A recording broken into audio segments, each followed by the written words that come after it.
Welcome to What If Sleepstorian, soft-spoken tales to slow the day's thoughts and carry you toward peaceful sleep.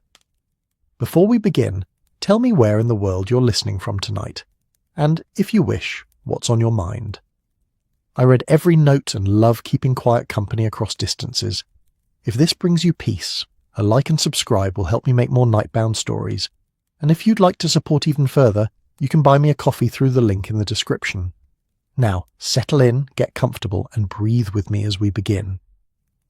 The fog settled over Baker Street like a whispered confidence, curling around gas lamps that flickered with the uncertainty of candle flames caught in a draught.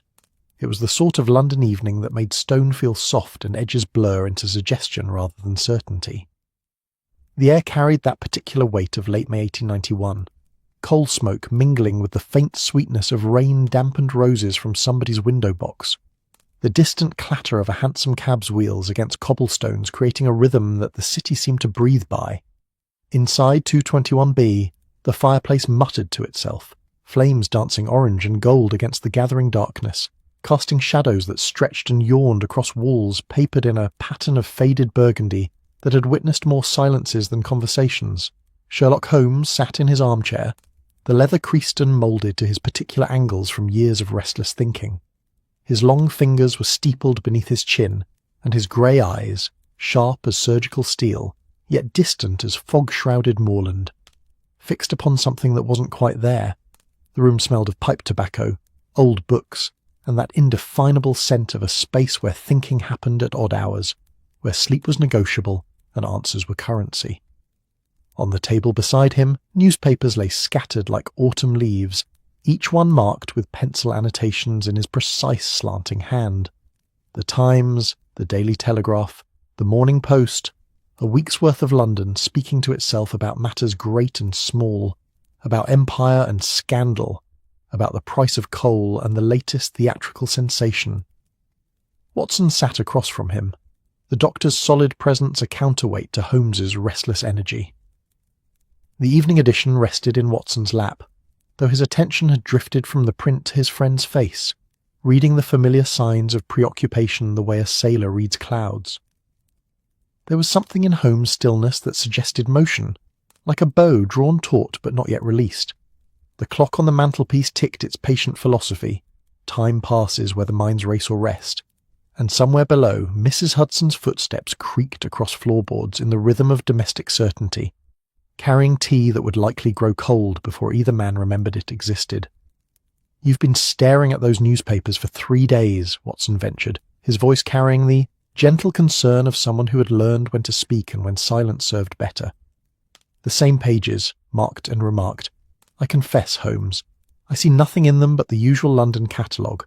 Thefts, politics, the occasional murder rendered tedious by poor execution." Holmes' lips curved, barely, in something that might have been a smile if it had committed fully to the expression. "That, my dear Watson, is precisely what troubles me. The usual catalogue, as you so aptly name it. London conducts its business of vice and virtue with all the predictability of a railway timetable. And yet—" He leaned forward, fingers now drumming against his knee in a pattern that suggested calculation. "Notice this.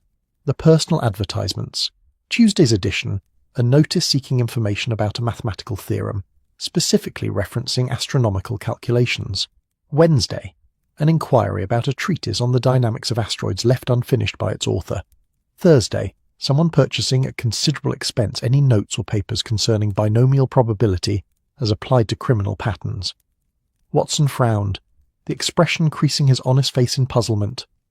"Academics seeking research materials? Hardly sinister, Holmes. The universities are full of such dry pursuits." "Indeed." Holmes rose, his movements sudden and fluid, crossing to the window where fog pressed against glass like an uninvited guest seeking entrance. "But consider the phrasing. Not requests for publication or citation, requests for original papers, unpublished work, private calculations, and each inquiry mentions, quite specifically, work that would have been in the possession of—" He paused, and the pause had weight, had texture, like cloth draped over something sharp. "A certain professor of my acquaintance." The fire popped, sending a small constellation of sparks up the chimney. Watson felt the temperature of the room shift, not in degrees but in atmosphere, the way a parlour changes when someone mentions the recently deceased. "Holmes," he said carefully, setting aside his newspaper with deliberate calm, "Moriarty is dead. We witnessed his fall. You yourself stood at Reichenbach and saw—" "I saw him fall," Holmes interrupted, his voice soft but carrying the precision of a scalpel. "I saw him vanish into mist and water. What I did not see, Watson, what nobody saw, was a body recovered. What I did not see was proof of death, merely the assumption of impossibility, which, as you know, I consider the least reliable form of evidence."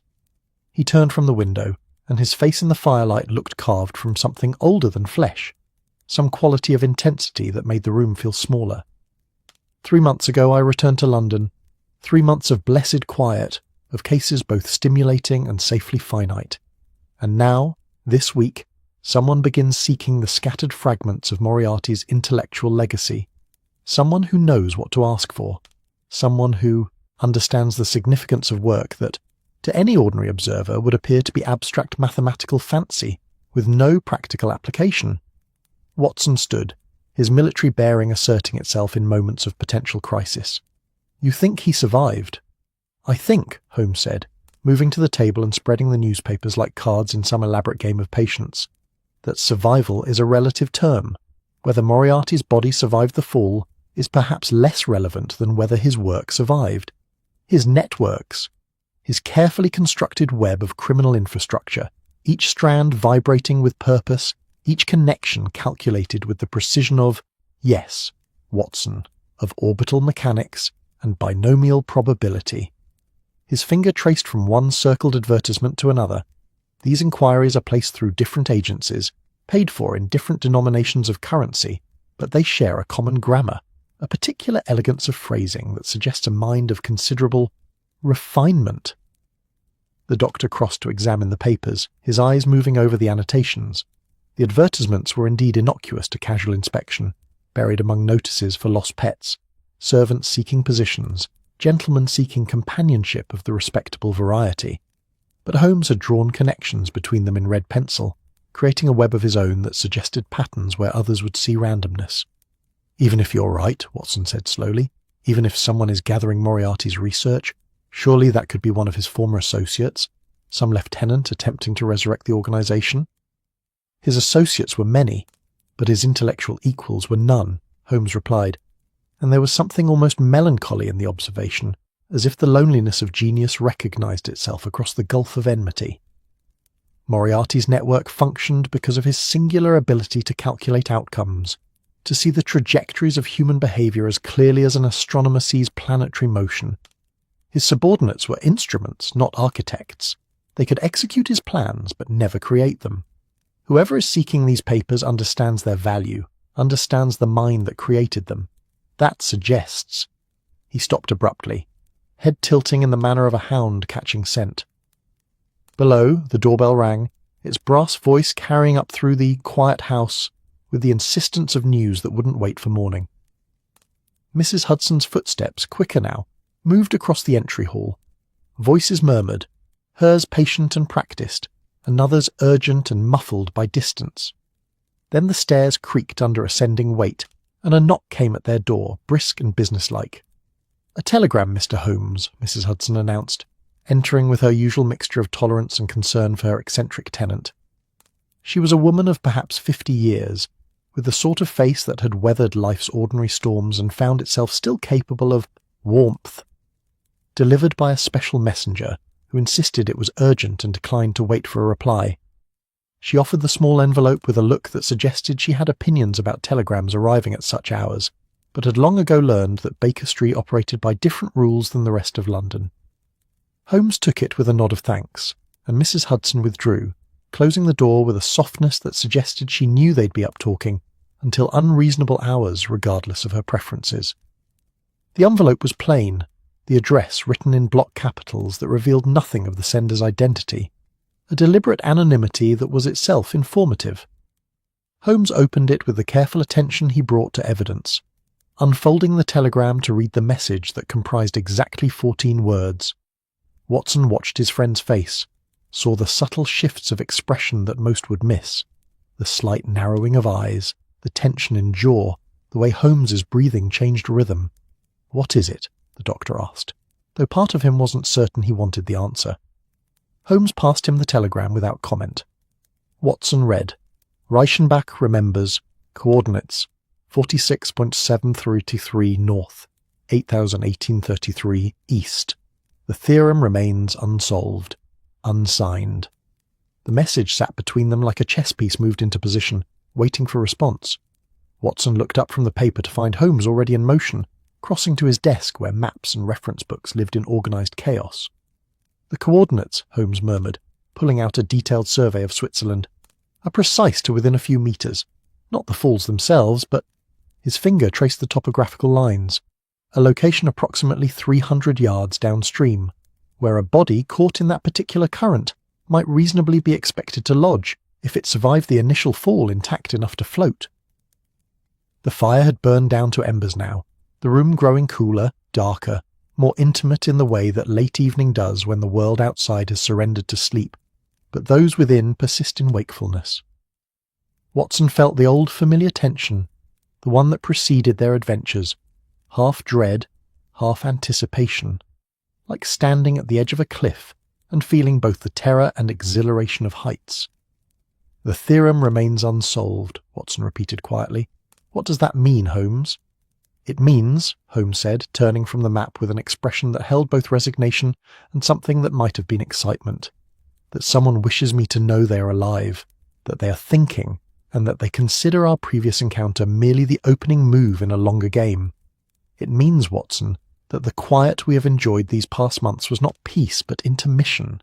He moved to the window again, looking out at the fog-wrapped street where London dreamed its complicated dreams, where millions of lives intersected in ways both meaningful and random, where patterns emerge from chaos if one had the patience and perception to see them.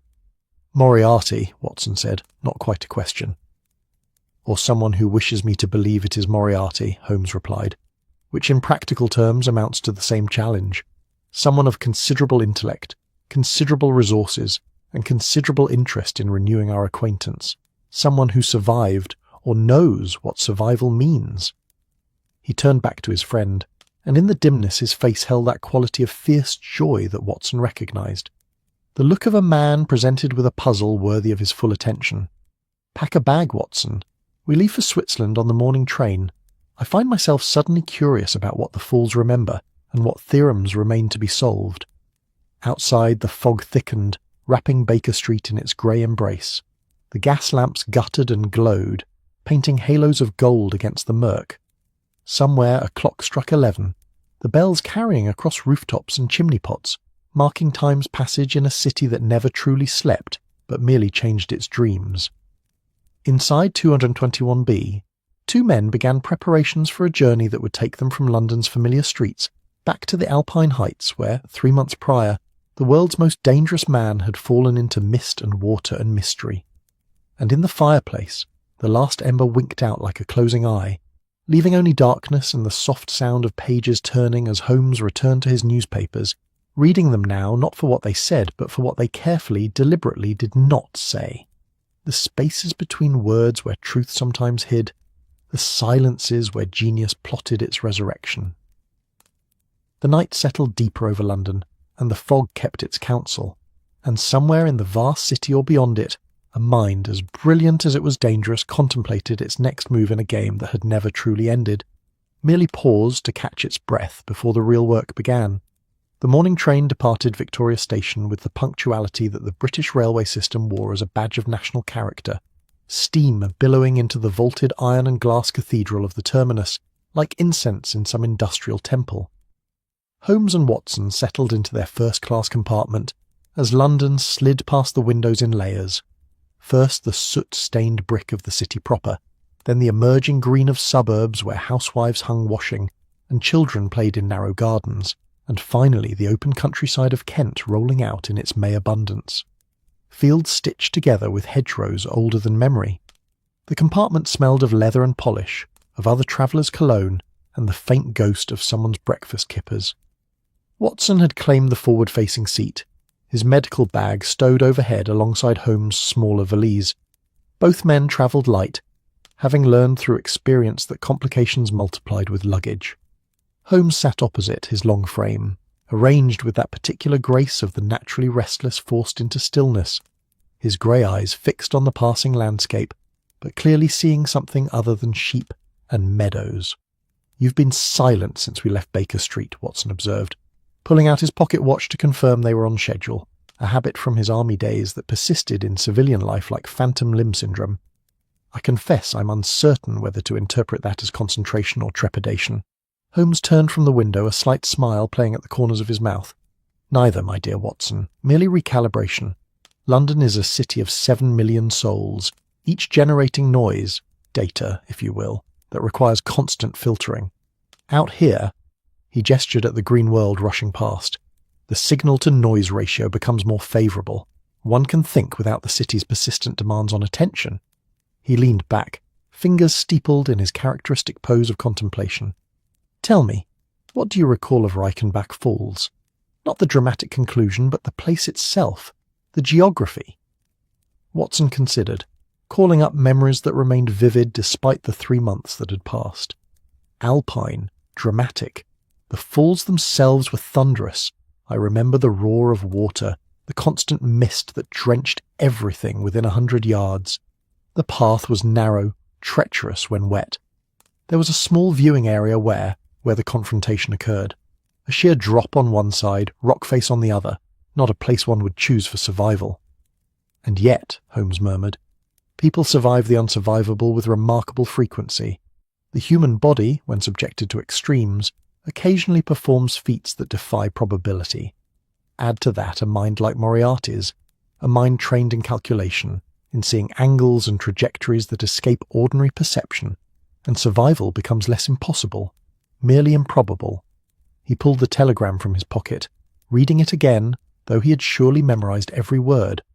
"The coordinates place us downstream. The theorem reference suggests he wishes me to understand not just that he survived, but how he survived. It's a taunt, Watson, but also an invitation. He wants me to appreciate the mathematics of his escape." The train rocked gently, rhythmic and hypnotic, carrying them southeast toward Dover, where the Channel ferry waited. Outside, a church spire rose above a small village, its stone weathered to the colour of honey in the morning light. A few cows regarded the passing train with bovine indifference, chewing their contemplative way through grass that had grown and been eaten in the same fields for centuries.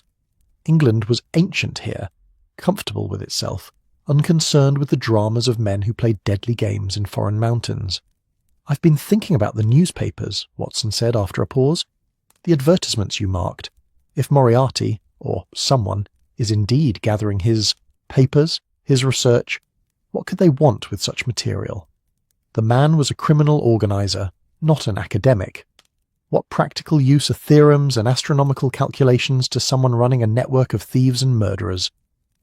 Holmes' expression shifted into something that might have been approval. "Ah, Watson, you've touched upon the essential misconception that made Moriarty so dangerous. He wasn't a criminal who dabbled in mathematics. He was a mathematician who applied his genius to crime. His doctoral thesis, The Dynamics of an Asteroid, was a masterwork of predictive modelling.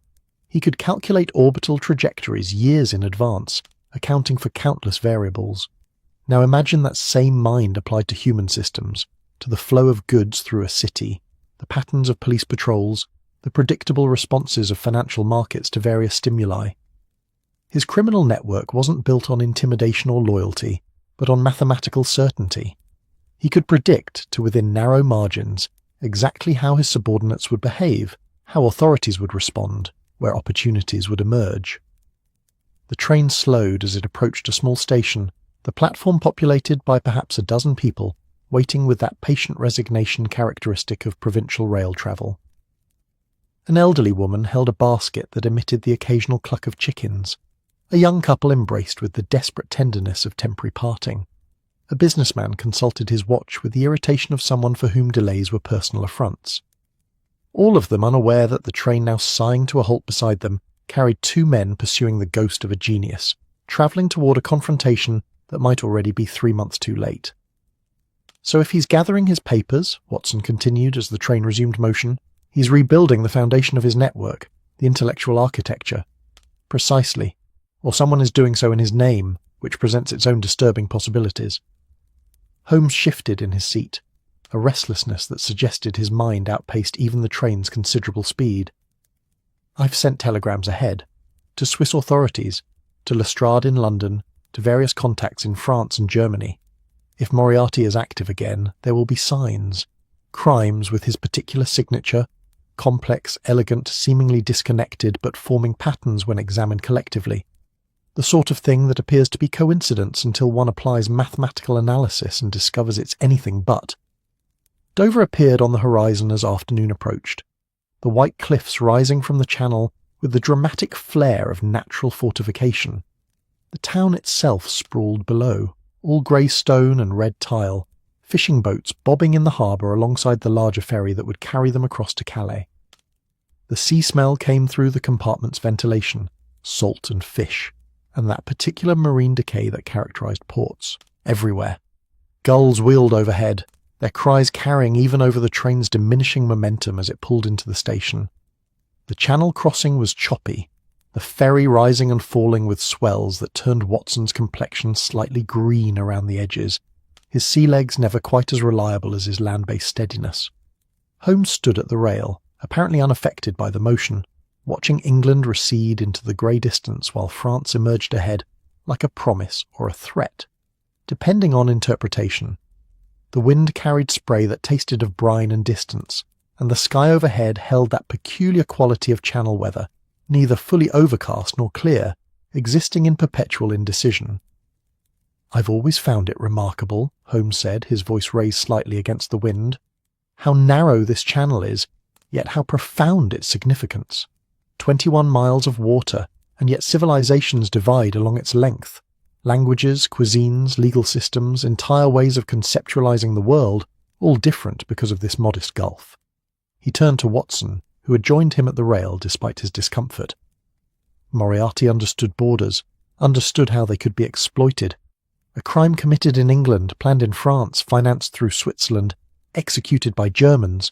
Which jurisdiction investigates? Which legal system applies? He made himself difficult to catch not through hiding, but through existing in the jurisdictional gaps between nations. France received them with characteristic efficiency, the customs officials at Calais waving them through with barely a glance at their papers. 2 English gentlemen travelling to Switzerland required no explanation, in an era when tourism was becoming democratised, when railways made the Alps accessible to anyone with fare and fortitude. They boarded the Paris train as evening settled over the coast, and this leg of the journey carried them through the French heartland in darkness, the compartment windows reflecting their own faces back at them, while unseen countryside rushed past.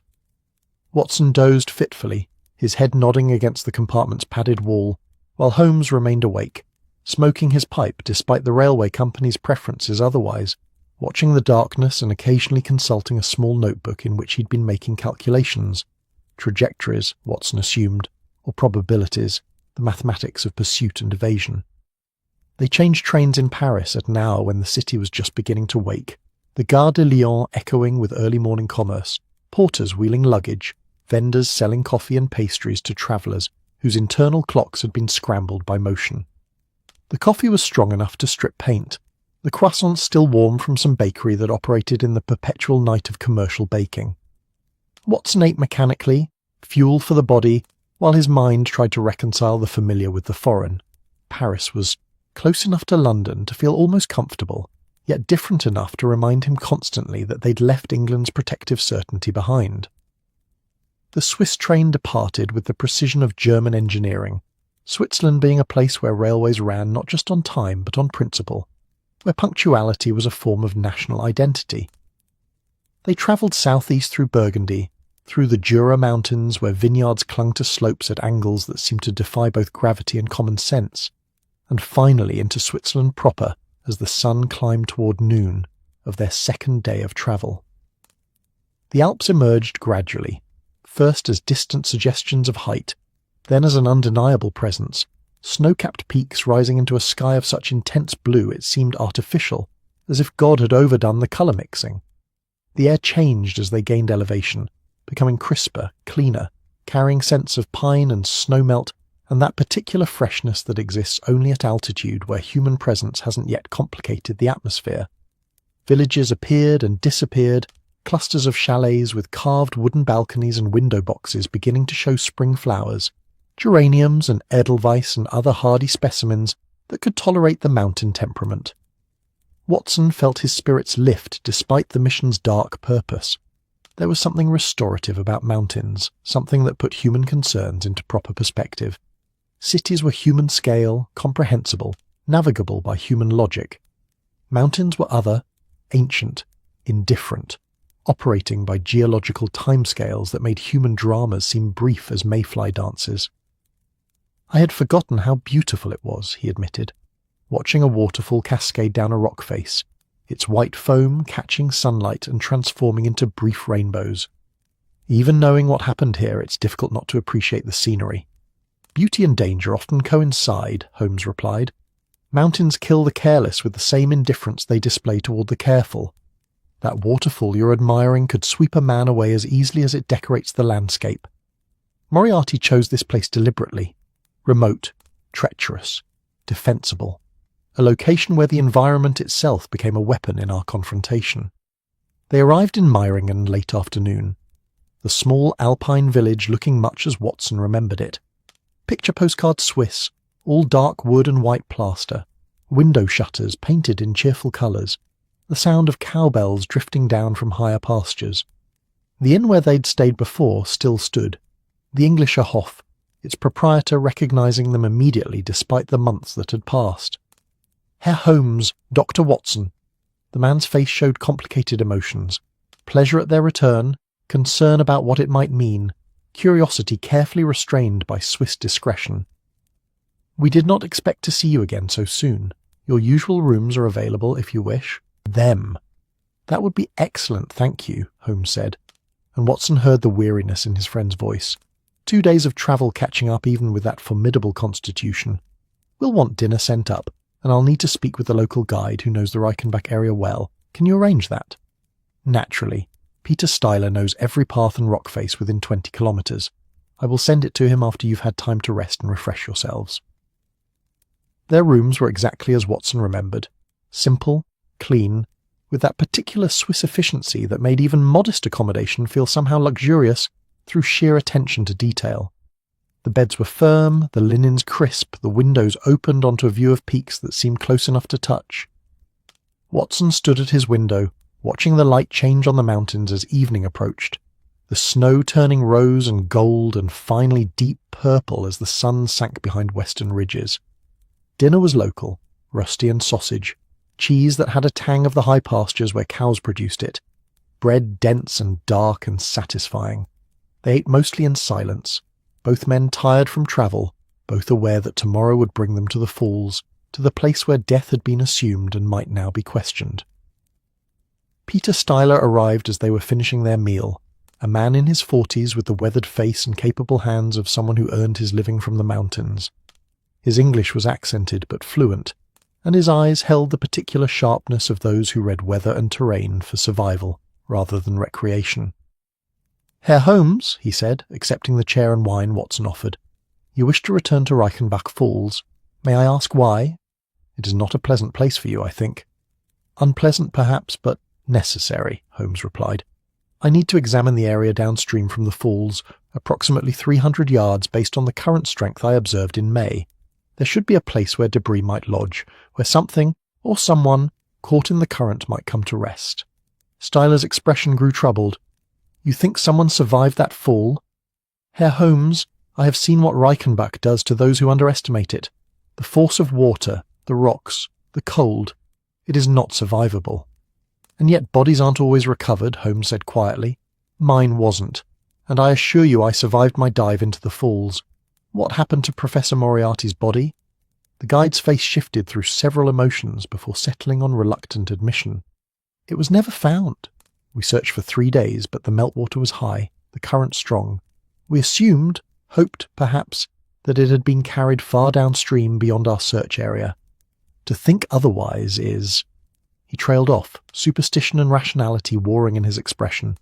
Is to think someone planned their survival as carefully as others plan their deaths, Holmes finished. which is precisely what I need to investigate. Can you take us there tomorrow? Early, before the tourist season brings observers I'd prefer to avoid? Stieler nodded slowly. Dawn. The light will be good then, and we'll have the paths to ourselves. But Herr Holmes, if someone did survive, if they planned it as you suggest, what does that mean for why you're here now? If they survived and were sent for you, it's a trap, surely.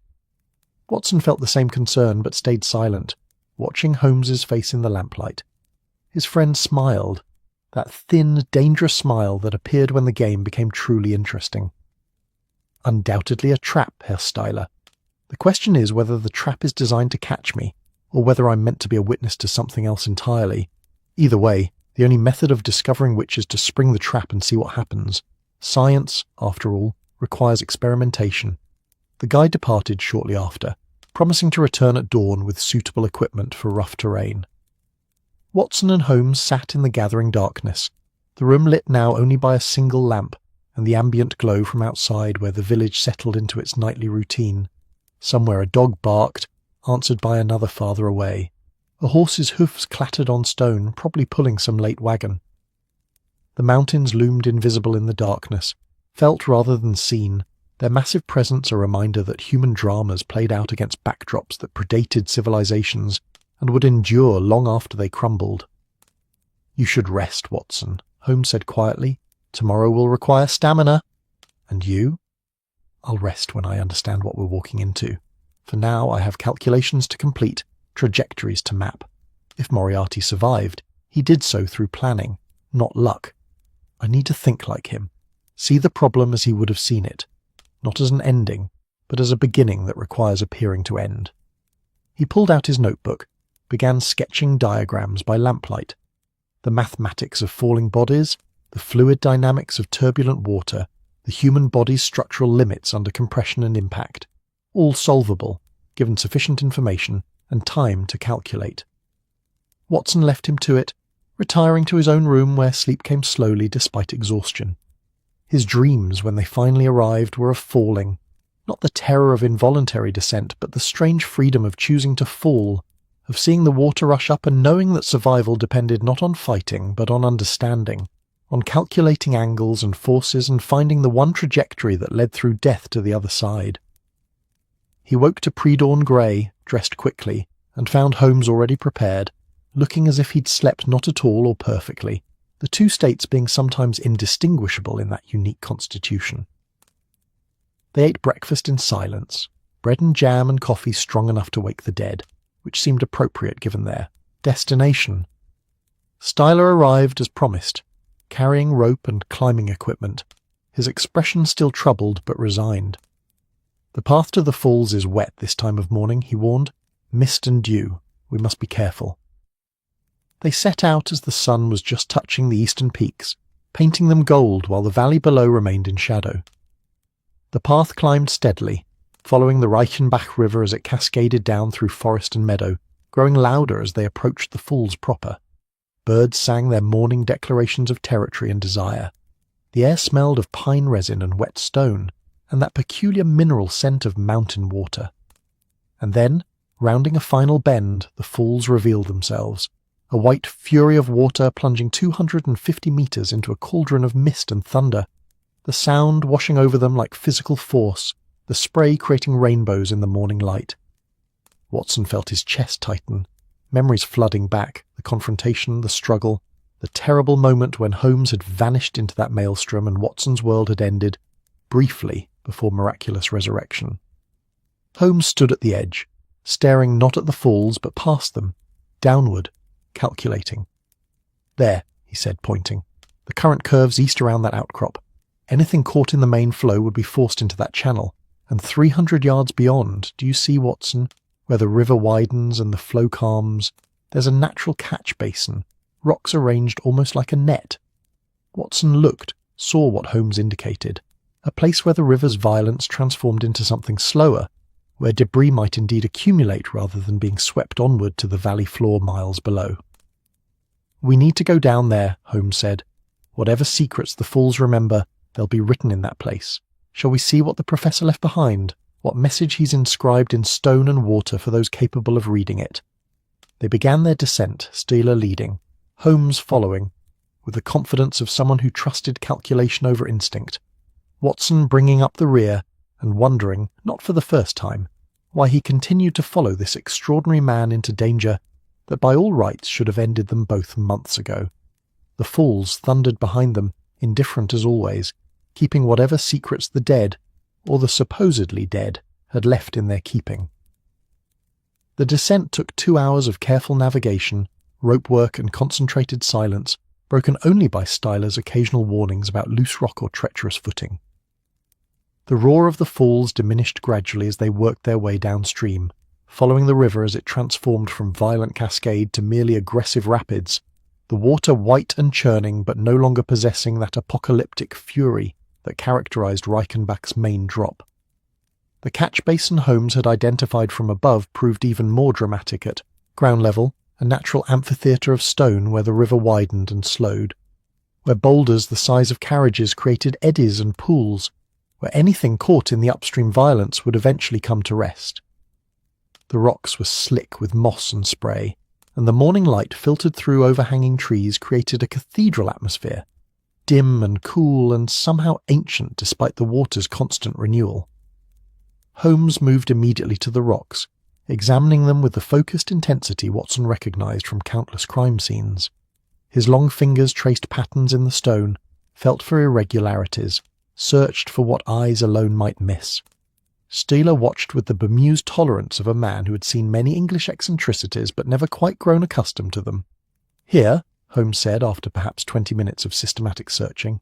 "Watson, bring that coil of rope, if you would." Watson clambered across the wet stone to where Holmes crouched beside a gap between 2 large boulders, a space perhaps 3 feet wide where the water flowed dark and deep. Holmes pointed to marks on the rock face, scratches, barely visible, but following patterns too regular to be natural erosion. "Someone used climbing equipment here," Holmes murmured, his voice barely audible over the water's persistent conversation with stone. "See how the marks angle upward? Not debris scraping downward with the current, but something, someone, pulling themselves up. And here," he indicated a narrow ledge behind the boulders, hidden from casual observation, sheltered from the main current.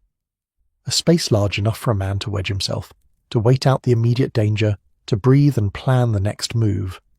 Watson felt cold that had nothing to do with the spray-dampened air. "You're saying he survived the fall itself, made it to this basin, and climbed out?" The fall would have been survivable with correct entry, feet first, body straight, arms tight against the sides to prevent flailing. The impact would be severe but not necessarily fatal.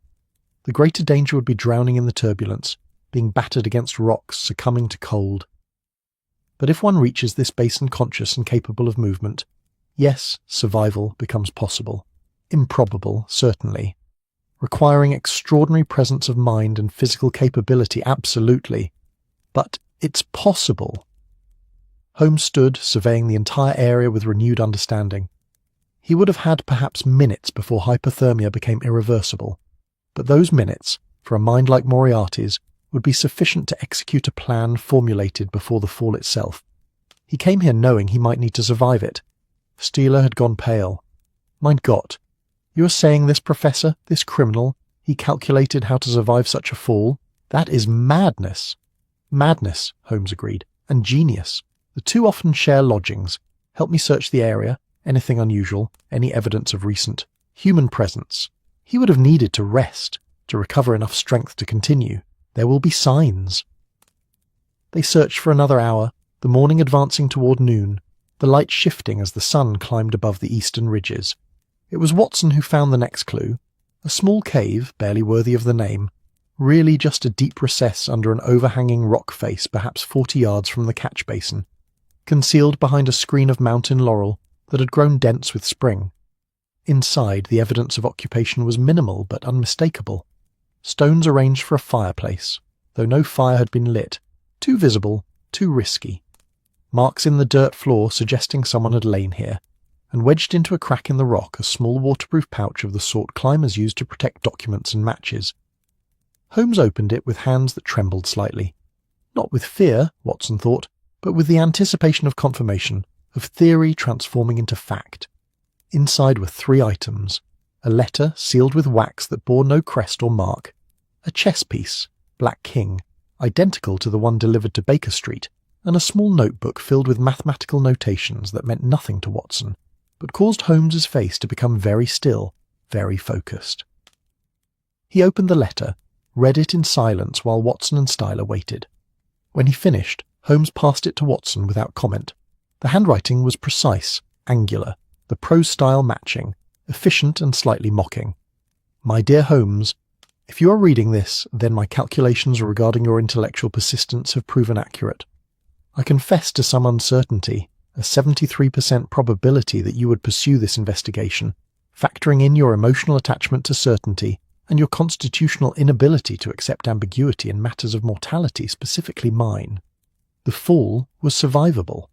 I won't insult your intelligence by explaining physics. You've undoubtedly reconstructed the mathematics yourself by now.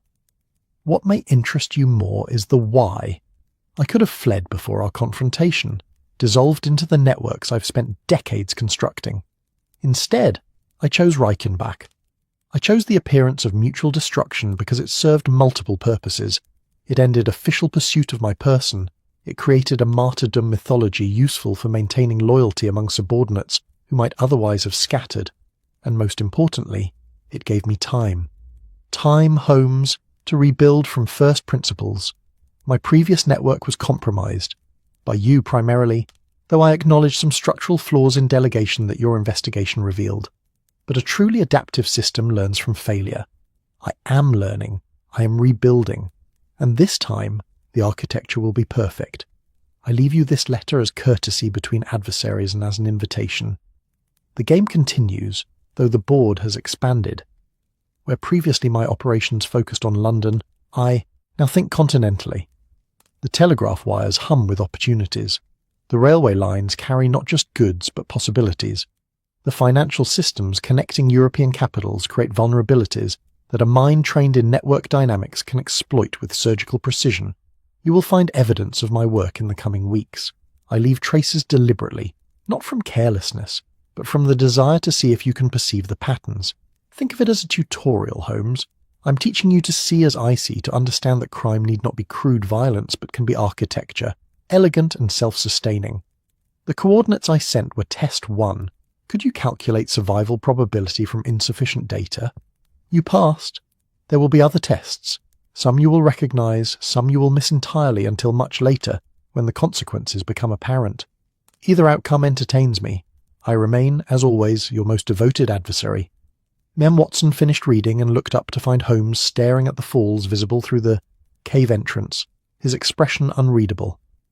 He's playing with you, Watson said quietly. Yes, Holmes agreed. But more than that, he's teaching. He genuinely believes I'm capable of understanding his methodology if properly instructed.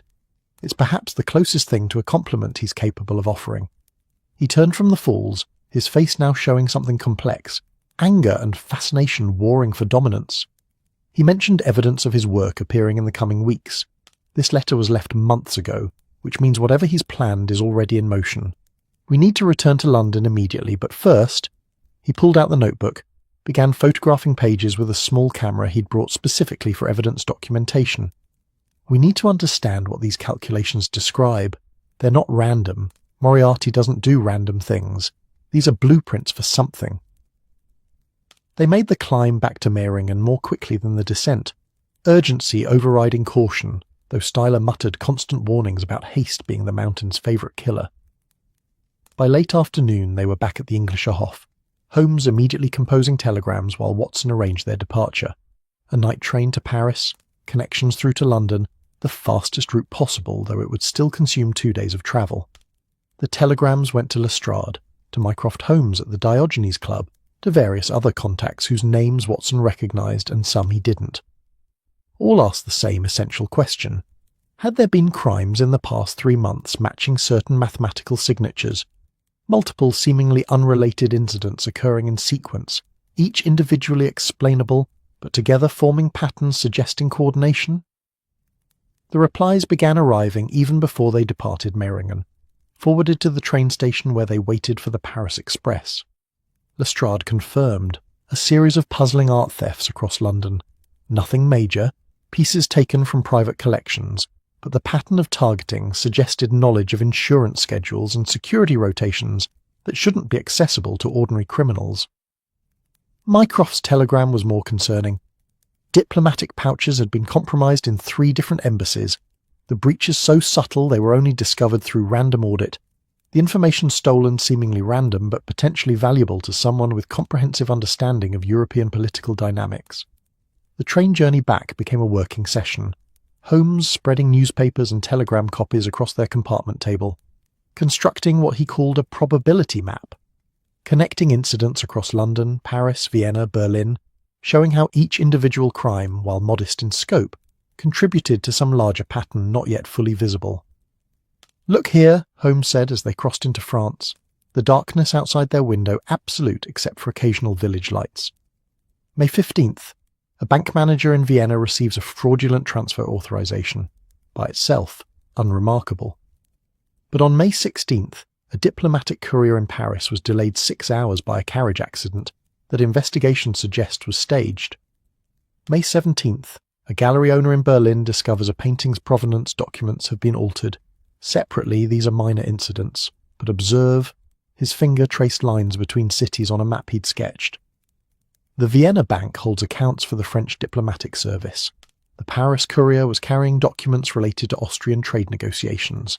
The Berlin painting was owned by a French industrialist with Vienna banking interests.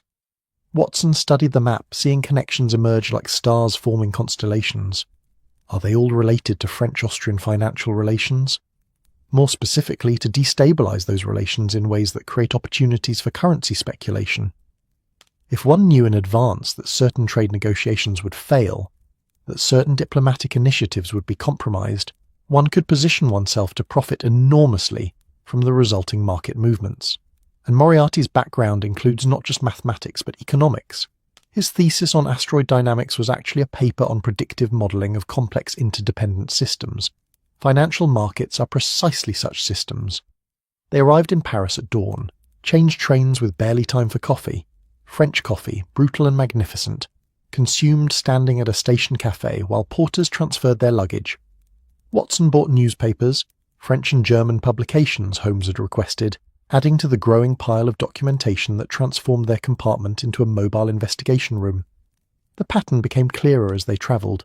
In every major European capital, small crimes or irregularities had occurred over the past 3 months, individually insignificant, collectively suggesting a network of remarkable sophistication.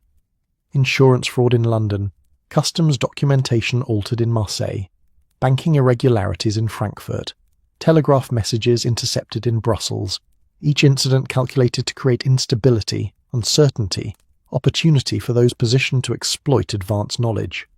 "It's beautiful in a terrible way," Holmes murmured, studying his probability map as the French countryside rolled past under grey skies threatening rain. He's not robbing banks or stealing art for their intrinsic value. He's manipulating information flows, creating chaos in communication and trust networks. The actual thefts and frauds are almost incidental. They're means of seeding uncertainty into systems that depend on certainty to function. And once systems become uncertain, once trust erodes, the opportunities multiply exponentially. Watson felt out of his depth but tried to follow the logic. So he's not after money directly, but after destabilizing the systems that create and move money? Precisely. Though money will certainly follow, once you can predict market movements better than anyone else because you're secretly causing those movements, wealth accumulation becomes almost trivial. But I suspect Moriarty's motivation transcends mere wealth. This is intellectual exercise for him. He's proving he can manipulate an entire continent's economic infrastructure the way a chess master manipulates pieces. It's genius applied to evil, Watson, and that makes it perhaps the most dangerous force we've yet encountered. They arrived at Victoria Station late evening of their second day of travel, London receiving them with characteristic ambivalence. Not quite rain, but a heavy mist that made gas lamps paint halos of gold against the grey, that made the city feel wrapped in gauze, softened and mysterious. A telegram awaited Holmes at the station, from Lestrade, marked urgent, requesting immediate meeting at Scotland Yard. The cab ride through evening London allowed Watson to appreciate being home despite the circumstances. The familiar streets, the particular rhythm of English speech after days of French and German, the solid Victorian architecture that proclaimed permanence, even as the fog suggested everything might dissolve into dream at any moment. Baker Street would wait. First, Lestrade's urgency needed addressing. Scotland Yard was eternally unchanged. All gas lamps and echoing corridors and the particular smell of institutional buildings everywhere, floor wax and old wood and the accumulated breath of bureaucracy. Lestrade met them at the entrance, his terrier face showing strain that suggested he'd been working extensive hours. "Mr. Holmes, Dr. Watson, thank God you're back. We've had 3 more incidents since my last telegram, and I'm damned if I can see the connection, but I know there must be one. Come to my office. I've got everything laid out." His office was chaos organised by desperation. Papers pinned to walls, maps marked with coloured pins, the detritus of investigation conducted without clear direction. Lestrade gestured at the display with frustrated helplessness. Art thefts, as I mentioned, but also bank fraud, insurance schemes, shipping manifests altered, warehouse inventories discrepant. None of it rises to major crime status individually, but collectively it's suggesting organisation on a scale we've never encountered. And here's the strangest part. We've arrested several perpetrators, small players, but none of them know who employed them. They received instructions via telegraph, payment via dead drops, and never met their employer. It's like fighting a ghost that leaves fingerprints everywhere but no face. Holmes moved to the wall map, studying Lestrade's pin placements. "You've done excellent work, Inspector. Better than you realise. These patterns are precisely what I needed to see. Now observe." He began connecting pins with string from a spool on Lestrade's desk, creating a web that to Watson's eye looked almost random, but which caused Holmes's face to show grim satisfaction. Each incident occurs in sequence, not simultaneously, but cascading. One crime creates conditions that make the next crime possible or profitable.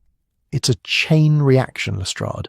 A domino cascade designed by someone who calculated exactly how each piece would fall. "But to what end?" Lestrade demanded. "We're not seeing vast sums stolen. Nothing compared to what an organisation this sophisticated could manage if simple theft were the goal. Because simple theft isn't the goal. Information is, market advantage is. The ability to predict how systems will respond to perturbation is. Someone is treating all of London, all of Europe, as a laboratory, running experiments to map network dynamics. And once those dynamics are mapped, once the system is fully understood," Holmes turned from the map, his face grave. "Then comes exploitation on a scale that will make previous criminal enterprises look like children stealing apples." Watson felt cold settling into his bones despite the officer's warmth. Moriarty, Holmes confirmed. Alive, active, and apparently working from a position of complete invisibility. The fall at Reichenbach wasn't his death. It was his transformation from known adversary to unknown architect. And now he's rebuilding, testing, preparing something that I suspect we've only glimpsed the edges of. He turned back to the map, studying the web of string, the pins marking incidents across London and beyond. Outside, the city continued its nightly business. Millions of souls going about their lives unaware that somewhere in the fog-wrapped streets, a genius orchestrated their movements like notes in some vast symphony only he could hear. "We need more data," Holmes said finally. "Lestrade, I need access to all crime reports for the past 3 months. Not just London, but coordinated through Interpol. Anything unusual in Paris, Vienna, Berlin, Amsterdam, Brussels, anywhere the telegraph and railway connect to London. Watson, we'll need to visit the financial district tomorrow. I want to speak with traders, understand what unusual market movements have occurred recently. And," he paused, pulling out the notebook recovered from Reichenbach, "I need to decrypt these calculations. Moriarty left them deliberately, which means they're either a genuine clue or a brilliant misdirection. Either way, they're worth the effort of understanding. They left Scotland Yard near midnight, the streets nearly empty, the fog thicker now, transforming London into something from Gothic literature, all shadows and gaslight, and the sense that anything might lurk just beyond visibility. The cab ride to Baker Street was short, but felt longer, Watson's mind spinning with implications, with the understanding that their enemy had achieved what few criminals ever managed. He'd survived his own death and emerged more dangerous for the experience. Mrs. Hudson had kept their rooms ready, bless her practical soul, and tea was somehow waiting despite the late hour. She had instincts about such things, always knowing when they'd return and what they'd need. Holmes went immediately to his desk, spreading the notebook's photographed pages, beginning the work of decryption that would likely consume hours or days. Watson watched him for a moment, then retired to his own room where sleep came with difficulty despite exhaustion.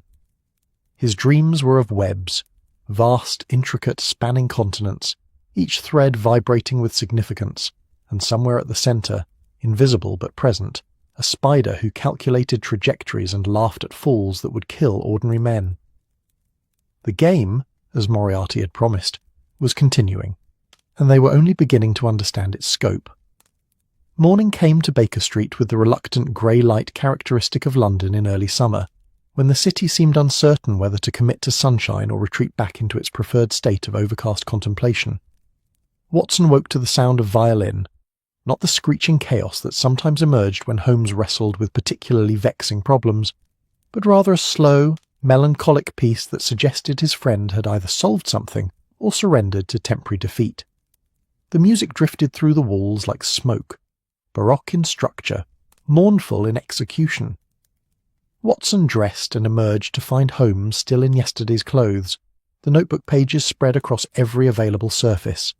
Table, chairs, even portions of the floor creating a paper archipelago that one had to navigate carefully to avoid disturbing whatever organisational system existed in that unique mind. The violin lay abandoned on the settee, and Holmes stood at the window watching the street below with the particular stillness that meant his body had stopped while his mind continued racing. "You've been up all night," Watson observed, a statement rather than a question. Sleep seemed an inefficient use of time when Moriarty's calculations required attention, Holmes replied without turning from the window. Though I confess the work proved more challenging than anticipated. His notation system is partially standard mathematical symbology, partially personal shorthand, and partially, I suspect, deliberately obfuscated to prevent casual decryption. But certain patterns emerge with sufficient scrutiny. Watson moved to the breakfast table where Mrs. Hudson had left a pot of tea that was probably still warm, poured 2 cups, and brought one to Holmes, who accepted it with an absent nod of thanks. "And what patterns did you discover?" Holmes finally turned from the window, and Watson saw in his face the marks of intensive concentration. Eyes slightly reddened, lines deepened around mouth and forehead, but also a kind of fierce satisfaction that suggested the night's work had yielded fruit. Moriarty wasn't calculating criminal activities directly. He was modelling information flow through interconnected systems. Think of Europe as a vast network of nodes, cities, connected by edges, telegraph lines, railways, shipping routes.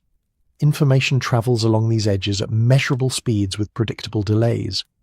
Now, if you introduce false information or delays into specific nodes, you can predict how that disruption propagates through the entire network. He moved to the main table, gestured at several pages covered in what looked to Watson like incomprehensible mathematics, differential equations, probability matrices, graph theory notations. These calculations describe London's financial district as a node particularly sensitive to certain types of information. Banking, insurance, commodity trading, all depend on trust and timely information.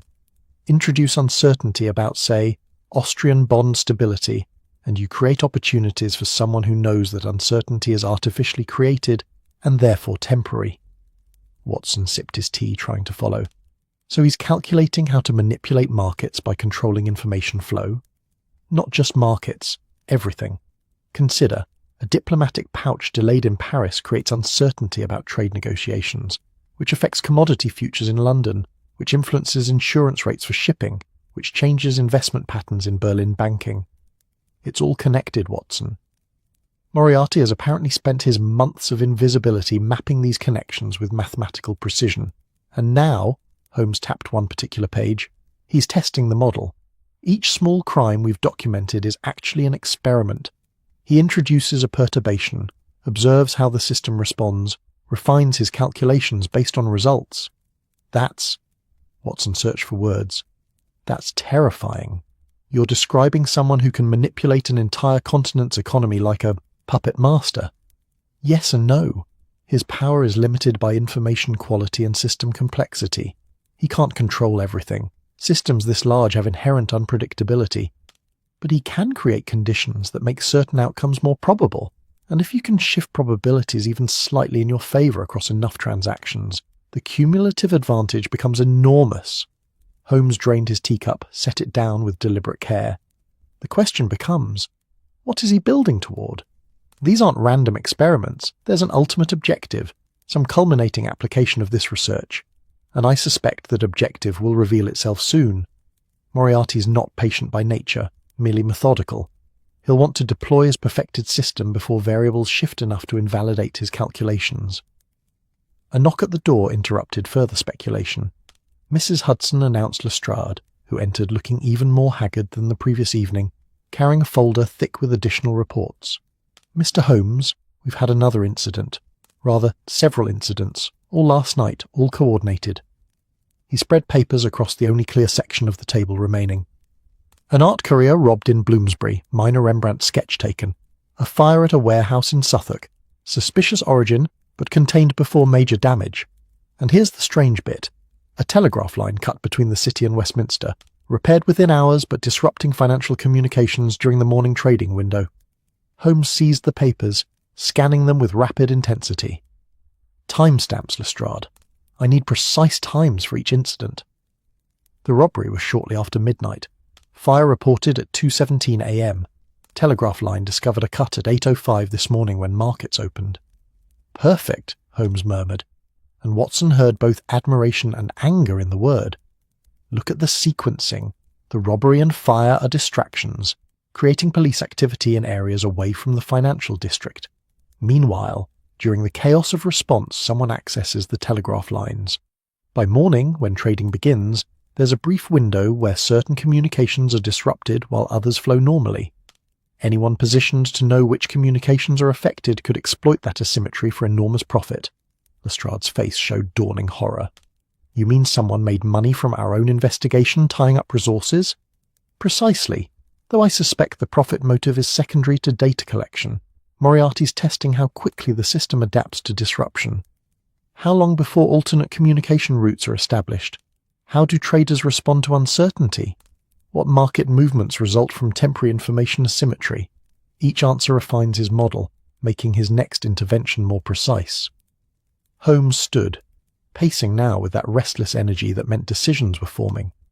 "We need to visit the financial district, immediately. I want to speak with traders about unusual market movements this morning, and Lestrade, request that all telegraph companies report any future line disruptions directly to Scotland Yard, no matter how quickly repaired. Moriarty's testing network resilience, which means he'll likely attempt similar disruptions with variations to map different response patterns." They took a cab through morning London, the city now fully awake and conducting its daily business with that characteristic English efficiency that made even chaos seem orderly. The financial district, known simply as the City, occupied the square mile of London's ancient Roman heart, all narrow medieval streets lined with Victorian confidence expressed in stone and iron, banks and insurance houses projecting permanence even as the markets they housed churned with daily volatility. Holmes led them to the Royal Exchange, the massive building at the city's heart where traders and brokers gathered to conduct the business of the empire. Commodities, currencies, securities, all the abstract instruments that somehow translated into ships and factories, and the vast machinery of commercial civilization. The interior was all marble columns and echoing voices, hundreds of men in dark suits gesturing and shouting in the peculiar language of finance, where fortunes changed hands through nods and signals incomprehensible to outsiders. Holmes approached a broker Watson vaguely recognized from some previous case, a man named Carruthers, whose florid face and nervous energy suggested someone who lived perpetually on the edge of either triumph or catastrophe. "Mr. Carruthers, a moment of your time regarding this morning's trading." The broker's face brightened with recognition. "Mr. Holmes, didn't expect to see you here. Consulting on financial matters now, though I suppose crime and commerce aren't so different, both about understanding human nature and exploiting advantages." He laughed at his own observation, then sobered slightly. "This morning was odd, I'll grant you. Telegraph disruption, right at the opening bell, created confusion about overnight movements in Vienna and Berlin. Some of us lost money in that confusion, Others made rather a lot. Markets settled once communications were restored, but there was a window of perhaps 40 minutes where nobody quite knew what was happening. And who profited most significantly from that window? Holmes asked. Carruthers hesitated, the broker's instinct for discretion warring with curiosity about Holmes's interest. Hard to say definitively. Trades aren't always immediately visible. Settlements happen later. But word on the floor is that someone, possibly multiple someones working in coordination, placed very precise bets on Austrian bonds declining then recovering, bought low during the confusion, sold high once clarity returned. Nothing illegal, mind you, just exceptionally good timing, or exceptionally good information, or exceptionally good manipulation of information availability, Holmes murmured. Thank you, Mr. Carruthers. You've been most helpful. They spent 2 more hours in the city, speaking with other traders and brokers, building a picture of the morning's market movements. The pattern became clear. Whoever had orchestrated the telegraph disruption had known exactly which communications would be affected, had positioned themselves to profit from the resulting confusion, and had executed trades with precision suggesting perfect advance knowledge. It's a proof of concept, Holmes explained as they shared a cab back to Baker Street, the afternoon sun finally breaking through clouds to paint London in temporary gold. Moriarty's demonstrating that his model works, that he can create profitable opportunities through controlled information manipulation.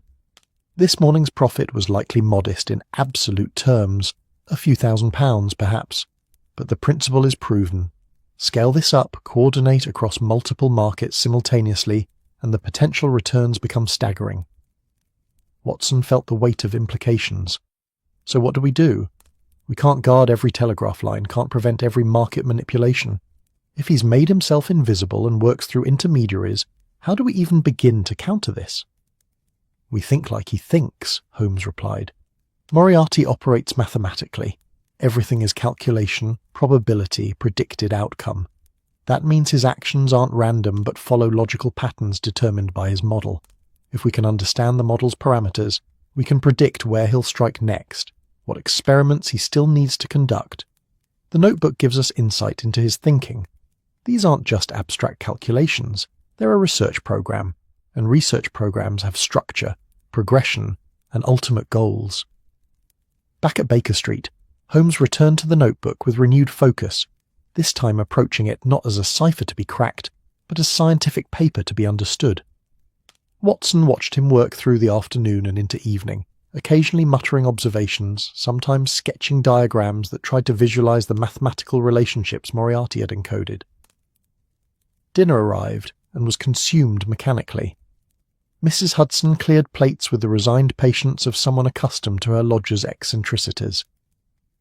The gas lamps were lit as darkness settled over London, and still Holmes worked, cross-referencing the notebook against maps of Europe's telegraph network, railway timetables, financial newspapers from various capitals. There, Holmes said finally, sometime past 10 o'clock, his voice carrying quiet triumph. Look at this series of equations. They describe optimal targeting for maximum systemic impact with minimum intervention. He's not interested in causing chaos for its own sake, but in identifying leverage points, places where small actions create disproportionate results. And these calculations suggest, he paused, rechecking his work, that his ultimate target isn't London at all. London's merely a testing ground, a known system where he can validate his model. His actual objective is something larger, more complex. What could be larger than manipulating London's financial markets? Watson asked. The entire European financial system, Holmes replied, his voice grim. Consider the context. It's 1891.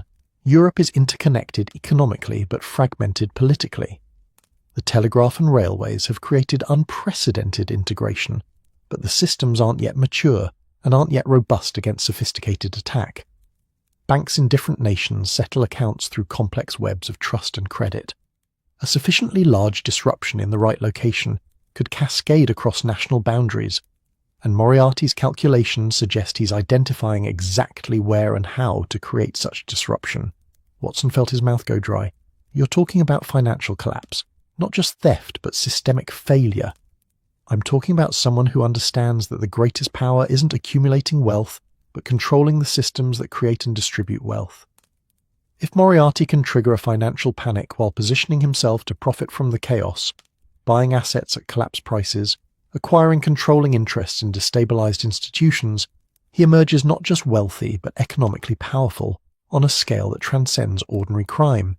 He becomes, effectively, a shadow government, pulling strings through financial leverage rather than political authority. The room felt suddenly colder despite the fire crackling in the hearth. Watson poured himself brandy, offered the decanter to Holmes, who declined with a distracted wave. "So what's our move? We can't exactly announce that a supposedly dead criminal mastermind is plotting to destabilize European finance. We'd sound mad." "We don't announce anything," Holmes said. "We investigate systematically, build evidence, and ideally prevent the attack before it fully materializes. The notebook suggests his research program requires several more experiments, testing variables around information propagation speed, measuring system resilience under different stress conditions, mapping interconnections between national banking systems. Each experiment will leave traces, create patterns. We watch for those patterns, intervene when possible, and use each intervention to refine our understanding of his ultimate plan." "That sounds like trying to catch fog in a net," Watson observed. "Apt metaphor," Holmes acknowledged with a slight smile. "But fog follows physical laws, temperature gradients, humidity, air pressure. Understand the laws and fog becomes predictable. Moriarty operates by mathematical laws of his own creation. Understand those laws and he becomes predictable. Difficult, yes. Impossible, no." A telegram arrived shortly after 11, brought up by Mrs. Hudson, who clearly wanted to suggest they get some sleep, but knew better than to try. Holmes opened it, read, and his expression darkened. "From Mycroft. There's been an incident in Brussels, irregularities in interbank settlement between Belgian and German institutions. Nothing catastrophic, but sufficient to create uncertainty. And the timing," he checked notes, "matches predictions in the notebook for the next experimental intervention. Moriarty's accelerating his timeline, moving faster than I anticipated, which suggests either confidence that his model is accurate or pressure to complete his research program before variables shift." "Or both," Watson suggested. "Or both," Holmes agreed. He stood, stretching muscles cramped from hours hunched over papers. "We need to go to the continent, Watson. London is merely one node in Moriarty's network.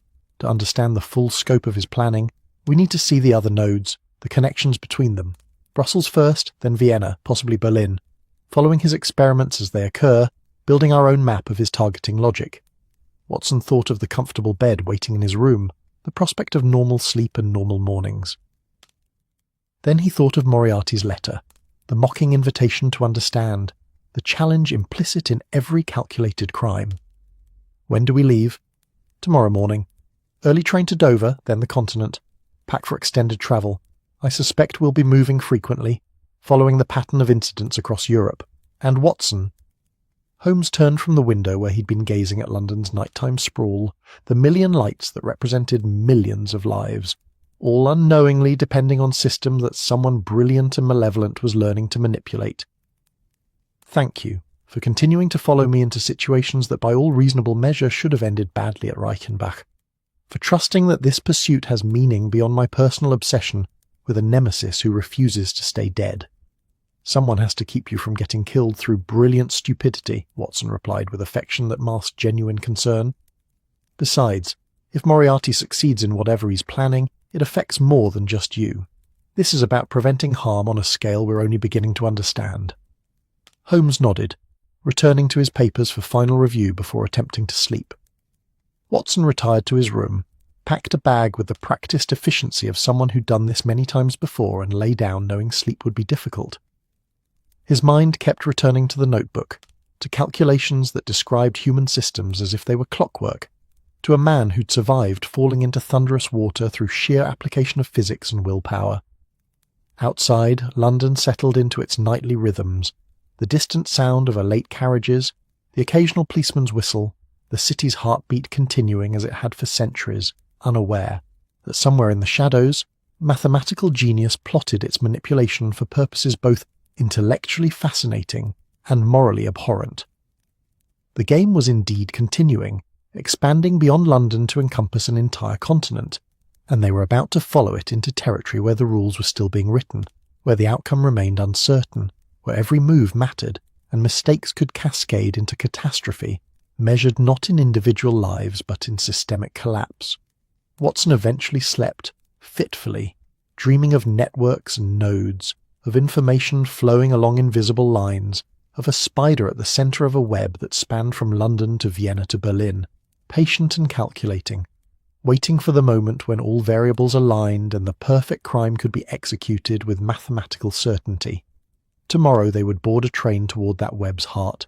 Tonight they could only prepare and hope that Holmes's genius could match Moriarty's, that understanding could lead to prevention, that the game could be won before its true stakes became apparent to a world still blissfully ignorant of the war being waged in shadows and telegraph lines and the elegant, terrible mathematics of systemic manipulation. The morning train to Dover departed with the punctual indifference of British railways, steam hissing into grey dawn air that tasted of coal smoke and impending rain. Watson had managed perhaps 4 hours of sleep, his dreams populated by equations that twisted into spider webs and telegraph wires that hummed with sinister purpose. Holmes appeared equally unrested but energized by the prospect of pursuit, his lean frame vibrating with that peculiar intensity that emerged when intellectual challenge aligned with moral imperative. Their compartment smelled of leather and the previous occupant's pipe tobacco, a ghost of smoke that lingered like memory. Holmes had brought a valise filled not with clothes but with papers, maps, financial newspapers from various European cities, copies of the notebook pages, correspondence from Mycroft detailing the Brussels incident. These spread across the seat beside him, creating a portable investigation room that transformed the mundane space of rail travel into something charged with purpose. "Tell me about Brussels," Watson said as the train gathered speed, London's outskirts blurring past the windows in a procession of row houses and factory chimneys. The city's industrial spine, visible before countryside, reasserted itself in green abundance. Holmes selected a telegram from the pile, though Watson suspected he'd long since memorized its contents. An interbank settlement between the Banque de Bruxelles and Deutsche Bank encountered what officials termed a timing irregularity. Essentially, payment authorization arrived several hours later than expected, creating temporary uncertainty about whether funds would clear. The banks involved absorbed the confusion internally, preventing any public disruption, but traders who knew about the delay made profitable currency transactions betting on Belgian franc weakness. Sounds similar to the London Telegraph incident. Structurally identical, Holmes agreed. Create information asymmetry through controlled disruption. Profit from the resulting uncertainty. Let the system stabilize naturally while you've already captured the gains. What makes Brussels significant is the target selection. Testing cross-border settlement systems. Measuring how international banking networks respond to strain. It's more ambitious than purely domestic manipulation, which suggests Moriarty's confidence in his model is growing. Watson watched the countryside scroll past. Fields of early summer green, sheep dotting hillsides like scattered thoughts. England at its most pastoral, so peaceful it seemed impossible that somewhere within this same civilization, intricate crimes were being orchestrated with mathematical precision. If he's testing international systems, what comes next? Larger disruptions? More countries involved? Likely both. His research program appears to be building complexity systematically, single city, single country, multiple countries, and eventually, I suspect, some intervention that spans the entire European financial network simultaneously. A perfect storm of coordinated disruptions that creates panic rather than mere confusion. Holmes lit his pipe, the familiar ritual of tamping tobacco and striking match, the cherry-sweet smoke adding to the compartment's aromatic complexity. The question is timing. How many more experiments does he need before attempting his ultimate objective? And can we identify the pattern quickly enough to prevent rather than merely respond? They reached Dover by midday, the white cliffs rising from grey water with that dramatic geological insistence that had defended England from invasion for millennia, but meant nothing to crimes conducted via telegraph. The Channel ferry bobbed in the harbour, sturdy and inelegant, designed for function rather than beauty. The crossing was rougher than their previous journey. Summer storms gathering over the channel, waves slapping the ferry's hull with rhythmic aggression that turned Watson's stomach and made even Holmes abandon his papers in favour of standing at the rail, breathing salt air and watching France emerge from the murk. Calais received them with rain, steady and soaking, the kind that settled in for duration rather than passing through quickly. They huddled in the station waiting room while connections were arranged, drinking coffee that tasted of chicory and watching other travellers shake water from coats and complain in French about the weather's betrayal of summer's promise. Holmes used the time to send telegrams to contacts in Brussels, to Mycroft in London, to an inspector in the Vienna police whose acquaintance he'd made during some previous case Watson only vaguely remembered. The train to Brussels departed late afternoon, carrying them northeast through Belgian countryside that looked perpetually waterlogged, fields of flax and wheat bending under rain's weight, farmhouses huddled against the weather as if apologising for their presence. Holmes had secured a private compartment through the judicious application of funds and his general disdain for unwanted company. Here he spread his papers again, studying maps that showed telegraph lines and railway routes crisscrossing Europe like veins and arteries, vital infrastructure carrying the lifeblood of commercial civilization. "Observe," Holmes said, pointing to Brussels on the map. "It's positioned at the crossroads of multiple major routes, Paris to Berlin, Amsterdam to Paris, London to Vienna. A disruption here affects traffic flowing in all directions. It's not the largest financial centre, but it's the most connected in terms of network topology." Moriarty's testing whether disrupting a highly connected node creates cascading effects in surrounding nodes. "And does it?" Watson asked. According to Mycroft's sources, yes. The Brussels incident created minor uncertainties in Amsterdam and Frankfurt trading, even though those cities weren't directly affected. Traders became cautious, questioning whether their own systems might experience similar delays. That caution reduced trading volume, which itself affects market efficiency. So a single disruption in Brussels dampened activity across multiple markets, exactly the kind of leverage point Moriarty's calculations predicted would exist. They arrived in Brussels as evening settled over the city, gas lamps reflecting off wet cobblestones, the Grand Place's gilded architecture glowing against darkening sky, with baroque extravagance that seemed designed to deny the very possibility of rain. Holmes had arranged accommodation at a modest hotel near the financial district, the kind of establishment that catered to travelling businessmen and asked few questions about guests who kept irregular hours. Their rooms were clean and functional, smelling faintly of lavender and old wood. Watson unpacked while Holmes immediately departed to meet a contact at the Banque de Bruxelles, someone Mycroft had arranged through diplomatic channels, a senior clerk willing to discuss the recent irregularity in exchange for assurances about discretion and a modest payment that Holmes dismissed as the necessary cost of information gathering. Watson used the solitude to bathe and change into fresh clothes, the simple luxury of hot water and clean linen, somehow making the pursuit feel more manageable, more grounded in physical reality rather than abstract mathematical conspiracy. He was reading a local newspaper, his French adequate to general comprehension if not nuance. When Holmes returned near 10 o'clock, his expression thoughtful. "The incident was more sophisticated than it initially reported," Holmes said, declining Watson's offer of brandy in favour of pacing, the small room like a caged predator. The authorization delay wasn't due to telegraph failure, but to a deliberately inserted false routing instruction. Someone with access to the bank's internal communication protocols created a message that appeared legitimate but directed the authorization request through an unnecessary intermediary in Luxembourg before reaching Deutsche Bank. That created the delay, hours spent routing through a third party who, when questioned later, claimed no knowledge of why they'd been included in the transaction chain. "So it wasn't infrastructure failure but deliberate misdirection," Watson summarized. "Precisely, and it demonstrates something important. Moriarty or his agents have penetrated banking communication systems, not through crude theft of passwords, but through understanding the protocols themselves, the logic of how financial institutions communicate. That level of knowledge requires either an insider source or meticulous study of banking procedures across multiple countries."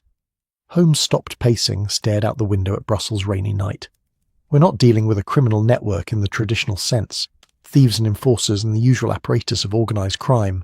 We're dealing with what amounts to a research institution dedicated to understanding and exploiting systemic vulnerabilities. It's unprecedented, Watson, and it's brilliant in the most dangerous possible way." Sleep came easier that night despite the implications, exhaustion, and the sound of rain on windows creating a cocoon of temporary peace. Watson dreamed of banks and vaults, but they were constructed not of stone and steel, but of paper and promises, and a single match could burn them all to ash, while observers counted the flames mathematically, calculating optimal heat distribution and profit margins on destruction. Morning brought continued rain, and a telegram from Holmes' Vienna contact. There had been another incident, this time involving shipping manifests at the Danube port facilities.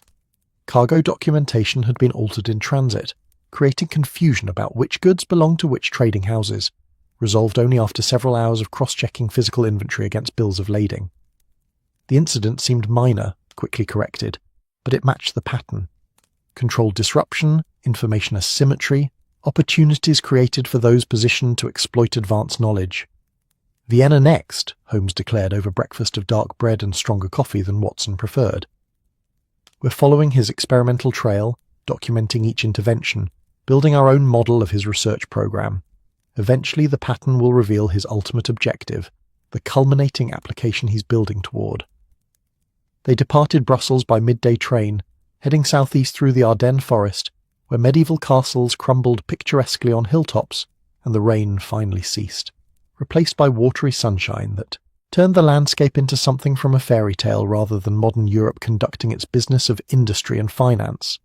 The journey to Vienna would consume 2 days with an overnight stop in Munich, the distance too great for direct daylight travel. Holmes spent the journey in intense concentration, barely speaking except to request Watson's observations on various aspects of the case. The doctor found himself serving as sounding board, occasionally offering thoughts that Holmes would either dismiss or incorporate into his developing theory with equal rapidity. It reminded Watson of their early days at Baker Street, before fame had made Holmes a public figure, when they were simply two men trying to understand London's criminal patterns through application of reason and careful observation.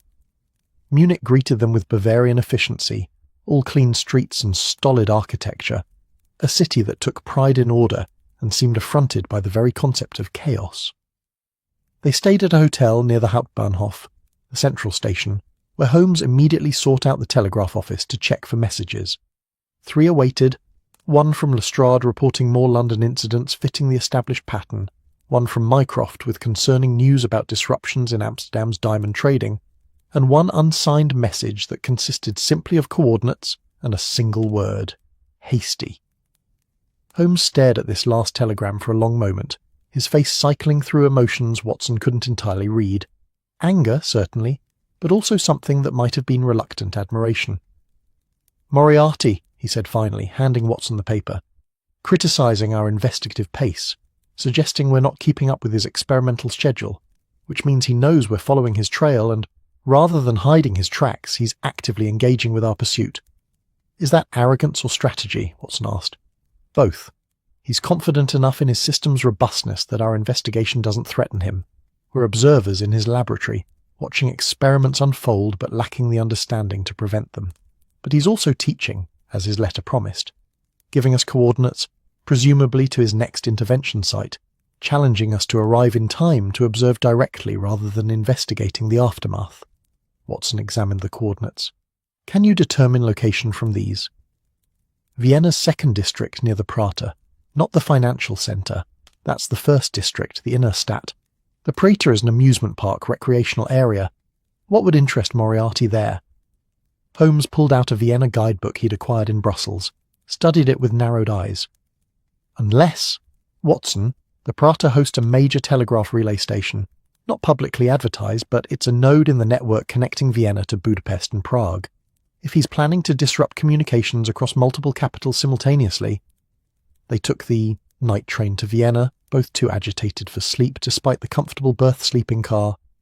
The train rocked through Austrian darkness while Holmes sketched scenarios, calculated possibilities, and tried to anticipate what experiment Moriarty intended to conduct that required their witness.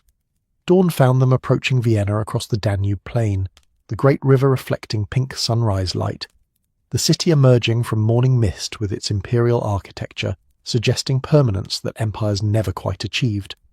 Vienna was larger than Brussels, more elegant than Munich, carrying itself with the confidence of a capital that had ruled half of Europe for centuries and saw no reason to doubt its continued importance. The streets were already busy in the early morning, delivery wagons and tramcars, businessmen hurrying toward offices, the machinery of the empire conducting its daily business. Holmes led them directly to the Prater, the massive park stretching along the Danube's northern bank.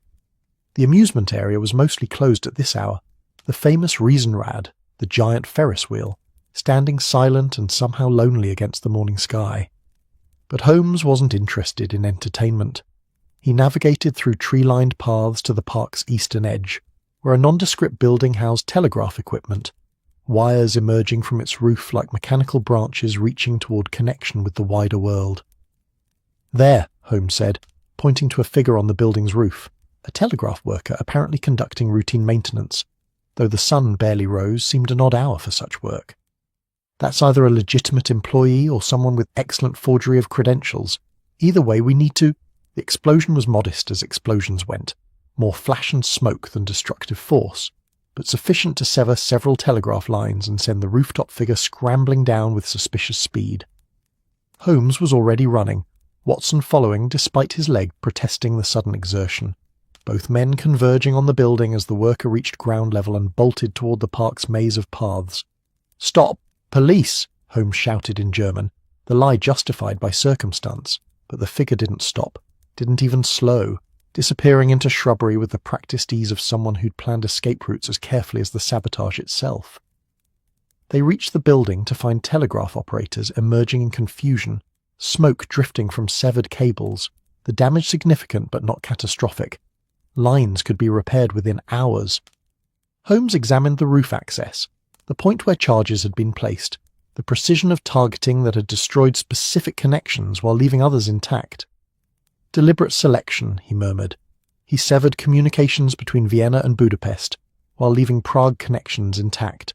That creates information asymmetry. Traders in Vienna will hear Budapest news with delay while Prague information flows normally. Anyone positioned to know which markets are affected could profit substantially from that asymmetry. "But why invite us to observe?" Watson asked. "Why give us the coordinates if he didn't want to be caught?" "Because being caught isn't the risk, being understood is the objective. He's demonstrating his capability, showing us the precision of his interventions, and he's proving that even when we know where and approximately when, we still can't prevent the action.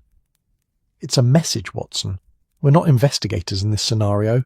We're audience to his performance, witnesses to genius applied to systematic exploitation."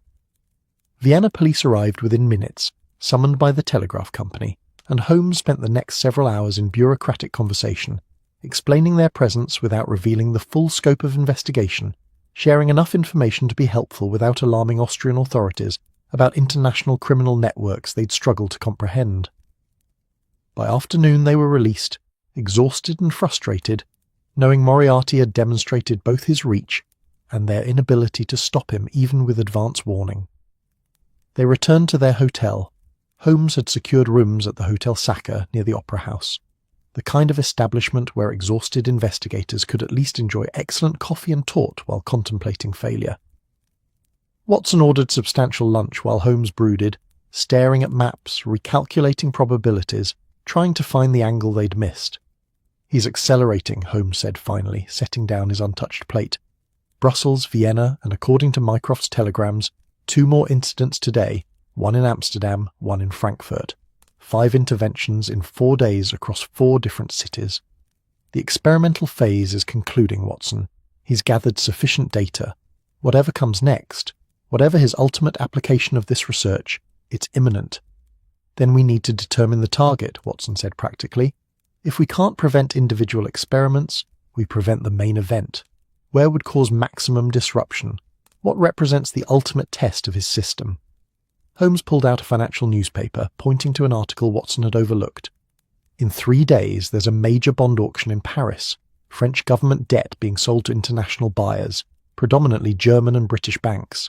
It represents the single largest financial transaction scheduled for this month, possibly this quarter. If someone could disrupt that auction, create uncertainty about the bond's value, manipulate the bidding process, control information flow between the various parties involved, the potential for profit would be extraordinary, and the systemic impact of a failed French bond auction would ripple across all of Europe, potentially triggering exactly the kind of financial instability Moriarty's model suggests he's interested in creating. Paris, Watson said. We need to get to Paris. We need to get to Paris, Holmes agreed. And we need to do so while Moriarty believes we're still in Vienna investigating his latest demonstration. Watson, pack quickly. We'll take the evening train through Munich and be in Paris by tomorrow night. And this time, we won't be an audience to his performance. We'll disrupt it, force him to adapt to the uncertainty of our creation, and turn his own methods against him. They departed Vienna as sunset painted the city gold, the Danube reflecting fire, the imperial architecture holding on to day's light as if reluctant to surrender to night. The train carried them west through Austria into Germany, Holmes spending the journey finalising plans, sending carefully worded telegrams to French authorities, and to Mycroft requesting assistance in Paris. Watson watched his friend work and felt cautiously hopeful. They'd been reactive throughout this pursuit, always a step behind Moriarty's calculations. But now they had a target and timeline, the advantage of knowing where the game would climax, even if they didn't yet know exactly how. For the first time since Reichenbach, they were moving toward confrontation, rather than merely responding to the aftermath.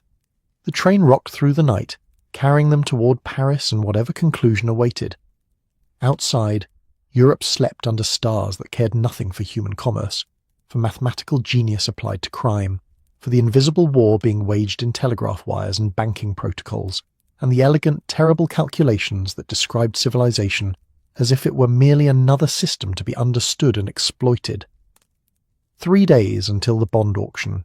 3 days to understand Moriarty's plan and prevent it. 3 days to prove that human ingenuity applied to good could match human brilliance corrupted to evil. The game was reaching its climax, and they were finally ahead of the inevitable rather than behind it. Paris received them with characteristic Parisian ambivalence, neither welcoming nor hostile, simply indifferent in the way that only truly cosmopolitan cities can manage, where 2 Englishmen arriving on the morning train were neither novelty nor concern, but merely additional threads in the vast tapestry of humanity that wove itself daily through boulevards and arrondissements. The Gare de l'Est exhaled them into morning light that had that peculiar golden quality unique to Paris, as if the city had negotiated special terms with the sun regarding illumination of its architecture.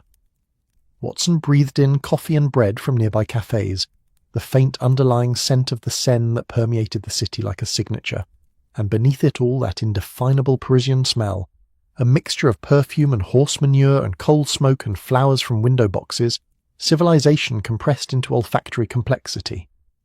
Holmes moved through the crowd with purpose, navigating toward the cab stand with the certainty of someone who knew Paris as well as London, his time in France during the Reichenbach aftermath having apparently included thorough geographic familiarization.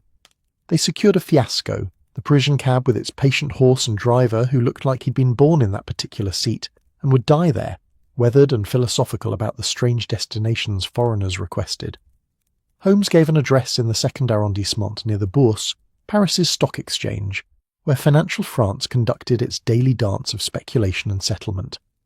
The hotel was modest, deliberately so, Holmes explaining that visibility to Moriarty's network meant choosing establishments where English businessmen commonly stayed, blending into the background of commercial travellers rather than standing out through either luxury or poverty. Their rooms overlooked a courtyard where a fountain burbled with mathematical regularity, pigeons conducting their endless negotiations over territory and breadcrumbs, the sounds of Paris muted by the building's thick walls into something almost peaceful, despite the city's energetic pulse just beyond the windows. "We have 48 hours, Holmes said, declining to unpack beyond extracting fresh papers and maps from his valise. The bond auction is scheduled for Thursday morning, 10 o'clock at the Ministry of Finance. Mycroft arranged access for us as observers. The French government is cautiously interested in British concerns about potential disruption, though I've been deliberately vague about specifics. We can't simply announce that a supposedly dead criminal mastermind plans to sabotage their bond sale. We need evidence, or better yet, we need to prevent the disruption entirely." Watson settled into a chair by the window, suddenly aware of how many days they'd been travelling, how many trains and hotels and conversations in multiple languages, how far they'd come from Baker Street's comfortable certainty. "What's our approach? We can't guard every telegraph line in Paris. We can't monitor every person with access to financial communications. How do we identify Moriarty's specific plan from among infinite possibilities?" We narrow the possibilities through elimination and logic, Holmes replied, spreading a map of Paris across the bed. Consider what we know about his previous interventions. They're precise, targeted at specific communication nodes or processes. They create information asymmetry. Some parties know things others don't, creating advantage. And they're executed through legitimate appearing access. Forged credentials, insider assistance, exploitation of existing procedures rather than crude breaking and entering. Given those patterns, what would disrupting the bond auction require, Watson thought, applying the method he'd learned from years of association with this remarkable mind. The auction involves multiple parties, the French government selling, and various international banks bidding. Successful disruption would require either preventing bids from reaching the government, or altering bids in transit, or creating false information about bond value that influences bidding behaviour. Excellent. Now consider infrastructure. The auction itself is physical, conducted at the ministry, but the bids originate from banks across Paris and beyond. They're communicated via telegraph to the ministry, compiled by officials, announced publicly. The vulnerability points are the telegraph lines carrying bids, the ministry's receiving and compilation process, or the bank's internal processes for authorising their bids. Holmes traced routes on the map between major banks and the Ministry of Finance. Moriarty's previous interventions targeted communication infrastructure, telegraph lines, routing protocols. The logical target here would be either the main telegraph exchange that handles ministry communications, or the dedicated lines running from major banks to the government. Which means we need to identify those specific lines and monitor them, Watson said. Precisely. And we need the French authorities' cooperation to do so without alerting anyone that the auction is considered vulnerable.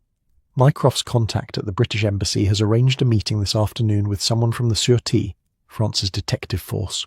We'll share enough information to get their assistance without revealing the full scope of what we're dealing with. The meeting occurred at 3 o'clock in a cafe near the Luxembourg Gardens, chosen for being public enough to avoid suspicion, but quiet enough for confidential conversation. Inspector Lefebvre was perhaps 50, with the sceptical face of someone who'd heard many theories and found most wanting, but his eyes held intelligence that suggested he might be convinced by sufficient evidence.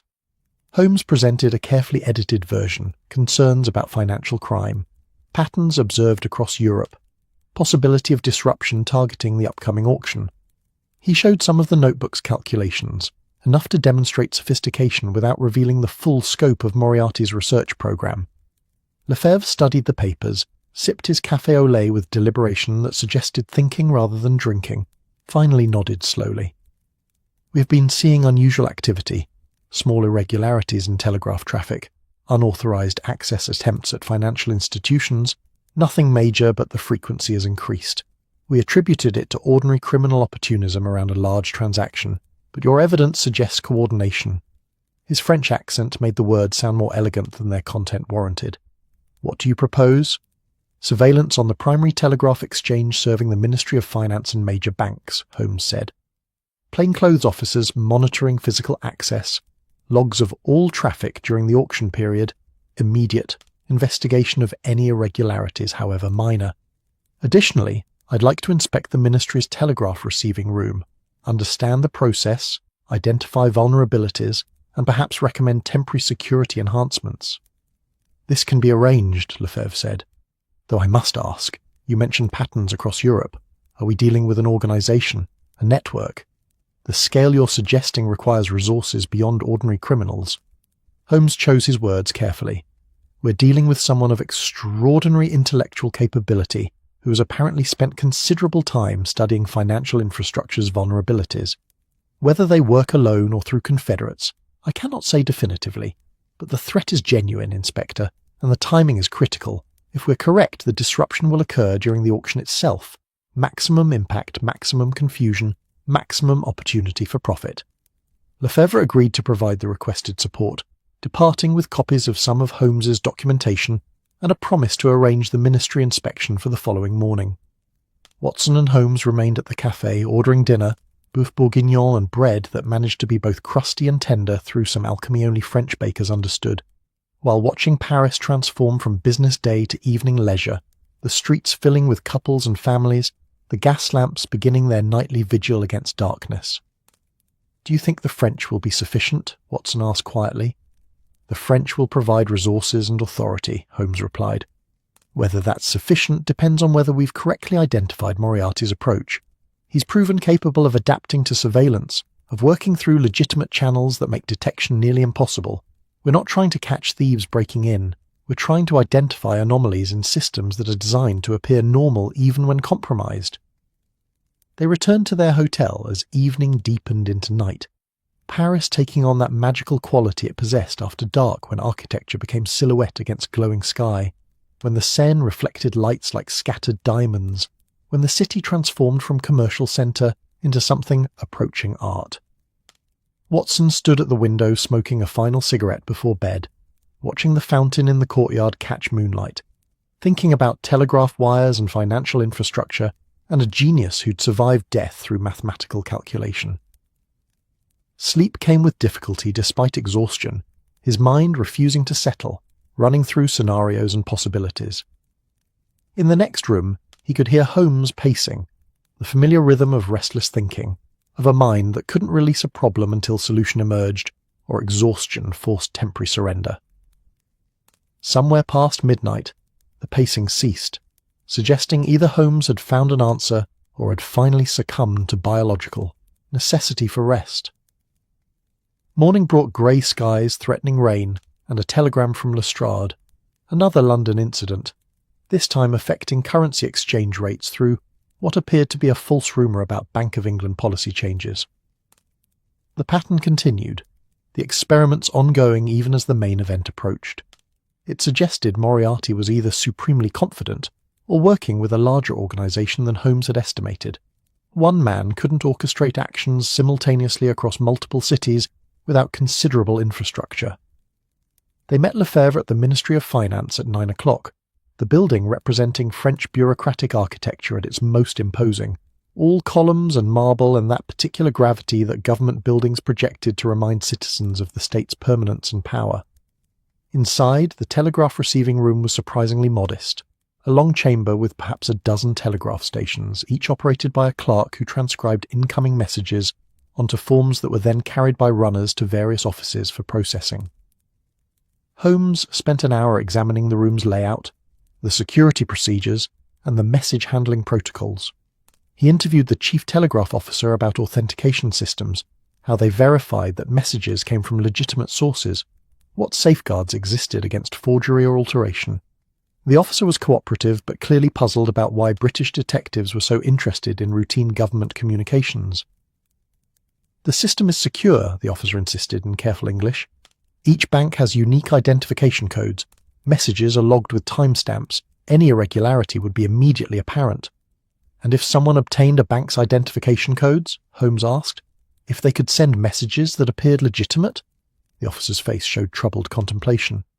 "That would require either stealing the codes or having an insider at the bank who could access them. We assume such breaches are prevented by the bank's own security measures." "Assumptions," Holmes murmured, "are often where systems fail." They departed the ministry with Holmes looking thoughtful, his fingers drumming against his leg in that characteristic pattern that meant calculations were occurring.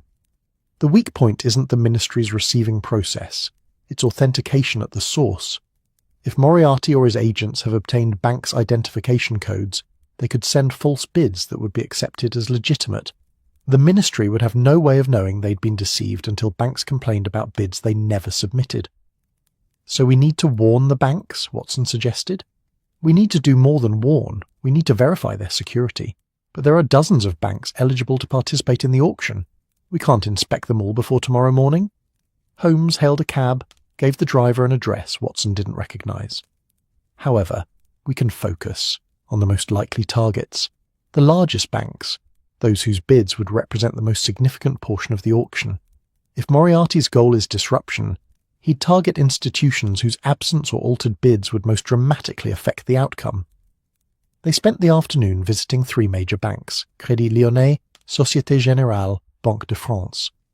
At each, Holmes spoke with senior officers about their auction participation, their security procedures for submitting bids, and their authentication protocols. At each, he requested they verify their identification codes had not been compromised, that their telegraph operators could be trusted, that their internal processes had not been infiltrated. The bankers range from cooperative to dismissive, with most leaning toward the latter. British detectives suggesting their security was vulnerable was apparently insulting to French institutional pride. But Holmes persisted, patient and methodical, until each agreed to implement additional verification steps for their auction bids, secondary confirmation via messenger, in addition to telegraph, direct communication with ministry officials to confirm receipt, heightened scrutiny of any unusual internal communications. By evening they'd done what they could through official channels. Holmes seemed unsatisfied, as if aware they'd addressed obvious vulnerabilities while missing something less apparent but potentially more critical. They took dinner at a small restaurant near their hotel, the kind of a local establishment that catered to neighbourhood residents rather than tourists, where the wine was honest and the cassoulet rich enough to qualify as sedative. "I feel like we're missing something," Watson voiced what Holmes's expression already communicated. "We've secured the ministry, warned the banks, and arranged surveillance. What else could he exploit?" "I don't know," Holmes admitted, and the admission was rare enough to be concerning. "Moriarty operates with mathematical precision, which means he's calculated something we haven't. Some variables in the system that we've overlooked or underestimated. The question is whether we'll identify it before he exploits it, or whether we'll only understand his approach in retrospect, after damage is done." They returned to the hotel near 10 o'clock, Paris settling into its nightly rhythms, the boulevards still populated but with different energy, less commercial urgency, more leisure and romance, the city embracing its reputation for beauty and pleasure after the workday's more serious concerns. Watson was preparing for bed when Holmes suddenly stood from where he'd been reviewing papers, his face transformed by realization. "Watson, the bonds themselves. We've been focused on communication and authentication, on preventing false bids or disrupted messages. But what if the attack isn't on the auction process but on the bond's perceived value? What if Moriarty's plan is to destroy confidence in the securities being sold?" Watson tried to follow the logic. How would that work? Consider. The bonds represent French government debt, backed by France's economic strength and political stability. Their value depends on investor confidence in France's ability to repay. What if, immediately before or during the auction, information emerged suggesting that confidence was misplaced? A financial scandal, a political crisis, revelation of economic weakness previously hidden, anything that made investors doubt French stability would cause them to reduce their bids or withdraw entirely. The auction would fail not because of technical disruption, but because nobody wanted to buy bonds they suddenly perceived as risky. "But Moriarty can't create actual political crises," Watson objected. "He doesn't need to create reality, only perception. False information, planted rumours, forged documents suggesting scandal or weakness, released through channels that appear credible, timed to impact the auction before verification could occur. By the time the truth emerged, the auction would be over, the damage done. And in the chaos of a failed bond sale, with prices cratering and panic spreading, someone positioned to profit from the collapse would make an enormous fortune." Watson felt cold settling into his stomach. "That's diabolical, and nearly impossible to prevent. How do you guard against information that doesn't exist yet?" "You identify the likely channels for such information and monitor them obsessively. Financial newspapers, telegraph services, networks where market intelligence is shared, and you prepare to counter false information immediately with truth if possible." Holmes was already drafting telegrams, his handwriting fast and angular. "I need Mycroft's help. He has contacts in the French government and media. We need people positioned to respond immediately to any suspicious information released tomorrow. Financial journalists who can be trusted to verify before publishing, government officials prepared to issue denials if needed, market participants warned to be skeptical of last-minute revelations." The telegrams were sent via the hotel's night service, marked urgent. Holmes then composed messages to Lefebvre, to the British Embassy, to the banks they'd visited, warning about potential information attacks, requesting heightened vigilance regarding rumours or documents that might appear tomorrow morning. By midnight they'd done what they could, creating a defensive network to counter an attack whose precise form remained uncertain, but whose general shape had become visible through Holmes's analytical insight. Watson finally slept near 1 o'clock, exhausted beyond the point where anxiety could sustain wakefulness. His last conscious thought was wondering whether they'd anticipated correctly, whether Holmes's leap of logic had identified Moriarty's actual plan, or merely one possible plan among many, whether tomorrow would bring victory or merely another demonstration of how difficult it was to combat genius that had no moral constraints on its application. He dreamed of newspapers, their headlines writhing like snakes, words rearranging themselves into accusations and scandals, truth and lies becoming indistinguishable until even the paper itself seemed uncertain what it proclaimed. And somewhere behind the printing presses, a figure laughed, not cruelly but with genuine amusement, enjoying the chaos of information warfare the way a composer might enjoy a particularly complex fugue. Morning arrived too quickly, grey and damp, Paris waking to weather that matched the tension Watson felt coiling in his chest. Holmes was already dressed, reviewing final preparations, his face showing the intensity that preceded significant confrontations. They breakfast quickly, coffee and croissants consumed mechanically as fuel rather than pleasure, before departing for the ministry where the auction would commence at 10 o'clock. Lefebvre met them at the entrance, his expression grim. "We've had an interesting development. At 7 this morning, several newspapers received documents purporting to show that French military expenditures in the colonies have been significantly higher than reported to Parliament. The documents appear official, complete with genuine ministerial seals and signatures. They suggest the government has been concealing the true cost of imperial adventures, which would impact France's actual debt burden, and therefore the value of bonds being sold today." "Let me see them," Holmes demanded, and Lefebvre handed over copies. Holmes studied them with fierce concentration, examining paper quality, ink consistency, the subtleties of typography and layout. After perhaps 5 minutes, he pointed to several details. Forgeries. Excellent forgeries, but forgeries nonetheless. The seals are slightly off. Wrong colour mixture in the wax, suggesting they were cast from moulds rather than applied with genuine stamps. The signatures are traced rather than naturally written. See how the pen pressure is uniform, lacking the variations of authentic handwriting, and the paper, while good quality, is modern manufacture. These leaked documents, allegedly from 3 years ago, are written on paper produced within the last 6 months. "Can you prove that to the newspapers?" Lefebvre asked urgently. "They're preparing to publish, and once the information is public, true or false, it will affect the auction." "I can prove it to anyone willing to examine the evidence," Holmes said. "Get me to the newspaper offices immediately. We have—" He checked his watch. 90 minutes before the auction begins. Time enough, barely, to prevent publication if we move quickly. What followed was a frantic morning of cab rides between newspaper offices, Holmes presenting his analysis of the forgeries to sceptical editors, using every ounce of his considerable persuasive ability combined with Lefebvre's official authority to convince them to delay publication pending verification. Some were cooperative, recognizing the potential for being used to spread false information. Others resisted, seeing a major story slipping away, requiring threats of government action before reluctantly agreeing to wait. By 9:30 they'd visited 5 major publications, secured commitments from 4 to delay, and were racing back to the ministry where the auction was due to begin. The 5th newspaper, a smaller but still influential financial journal, had refused all persuasion, determined to publish what they believed was a legitimate scoop, regardless of Holmes's warnings about forgery. They arrived at the ministry at 9:55, breathless and anxious, pushing through crowds of bankers and government officials gathering for the auction.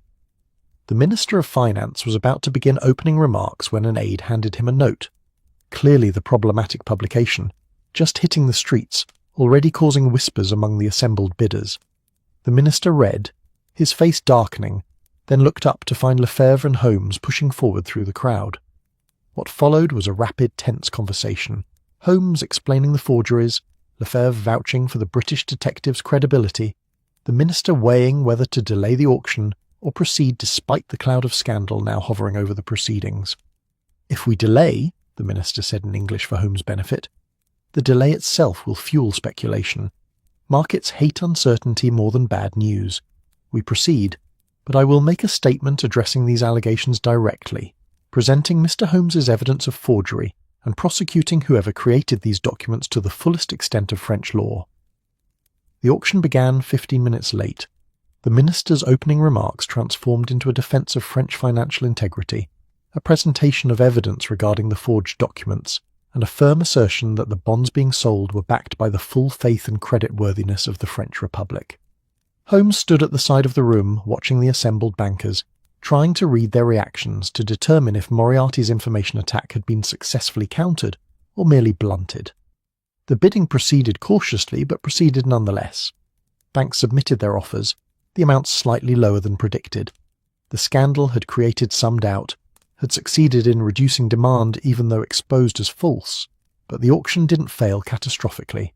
France would sell its bonds, though at slightly worse terms than hoped, and the European financial system would continue functioning without the panic Moriarty had apparently intended to create. By noon it was over, the bonds sold, the bankers departing, the ministry returning to its normal bureaucratic rhythms. Holmes stood in the now empty auction chamber, his face unreadable. "We won," Watson said quietly. "We prevented his plan, saved the auction, and protected the financial system." "We mitigated his plan," Holmes corrected. "We didn't prevent it entirely. The forged documents still influence bidding and still cost France millions in additional interest they'll pay over the bond's lifetime. Moriarty achieved partial success despite our intervention. And more troubling," he turned to Watson, his grey eyes troubled. "Where is he? All this work, this elaborate scheme, and no appearance, no direct confrontation.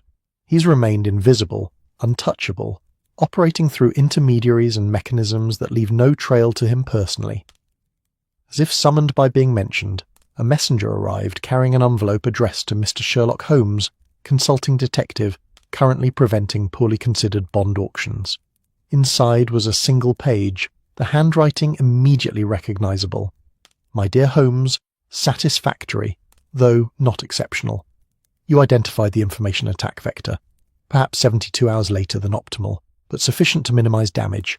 The French will recover, markets will stabilize, and you'll claim victory. Permit me to disagree with that assessment. What you prevented was one application of principles I've spent months perfecting. What you didn't prevent was my successful demonstration that these principles work. Every experiment I conducted, London, Brussels, Vienna, Paris, provided data confirming my model's accuracy.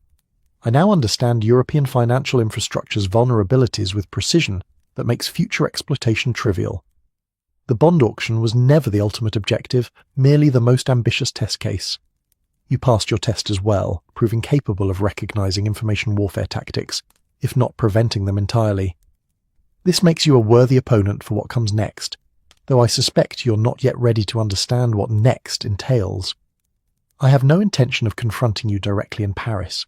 That would serve no purpose beyond satisfying your desire for dramatic confrontation. Instead, I'm returning to the shadows, to continue the work that your intervention has made only marginally more difficult. You've taught me where my model required refinement. Consider it a debt I acknowledge if not repay.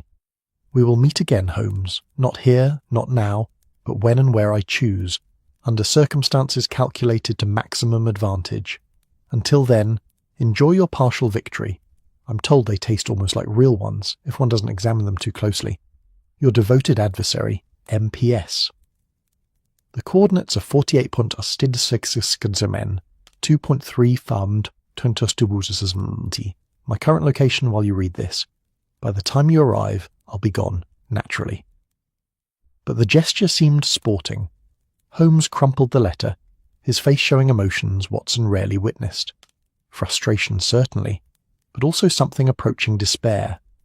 He was here, in Paris, watching us scramble to prevent his scheme, observing our methods, learning from our responses, and now he's vanished again, leaving only mockery and the promise of future confrontation. Watson placed a hand on his friend's shoulder. "We saved the auction. We prevented financial chaos. That's not nothing, Holmes." "No," Holmes agreed quietly. "It's not nothing, but neither is it enough. Moriarty remains free, his network intact, his research complete. We've won a battle while he's positioned to win the war, and that, Watson, should terrify anyone who understands what it means." They stood in the empty chamber, surrounded by the trappings of French governmental power, knowing that real power, the power of information, of mathematical precision applied to exploitation, existed somewhere beyond these walls, in the mind of a man who'd survived death and emerged more dangerous for the experience. The game continued, and they'd just learned how far behind they truly were. The journey back to London felt longer than the miles warranted, as if disappointment possessed weight that slowed the train, as if the knowledge of partial victory transformed into partial defeat through the alchemy of retrospection. Holmes sat in their compartment staring at the French countryside that blurred past with indifferent beauty. Fields of sunflowers turning their faces toward afternoon light, villages clustered around church spires that had watched centuries pass with stone patience, the land itself unconcerned with human dramas of crime and prevention, genius and obsession. Watson had given up attempting conversation somewhere around Amiens, recognizing that his friend needed silence to process what had transpired in Paris, to reconcile the satisfaction of having thwarted Moriarty's immediate plan with the frustration of having failed to capture the man himself or dismantle his organization.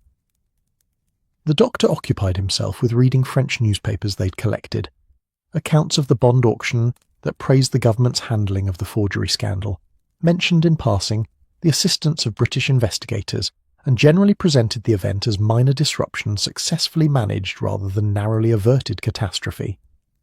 Channel crossing brought grey water and greyer sky, Dover's white cliffs emerging from mist like ancient sentinels greeting their return to England with stoic indifference. The transition from France to Britain felt like leaving the theatre and returning to ordinary life. Paris had been a stage where dramatic confrontations played out. London was home where consequences needed to be confronted, and life resumed its familiar patterns.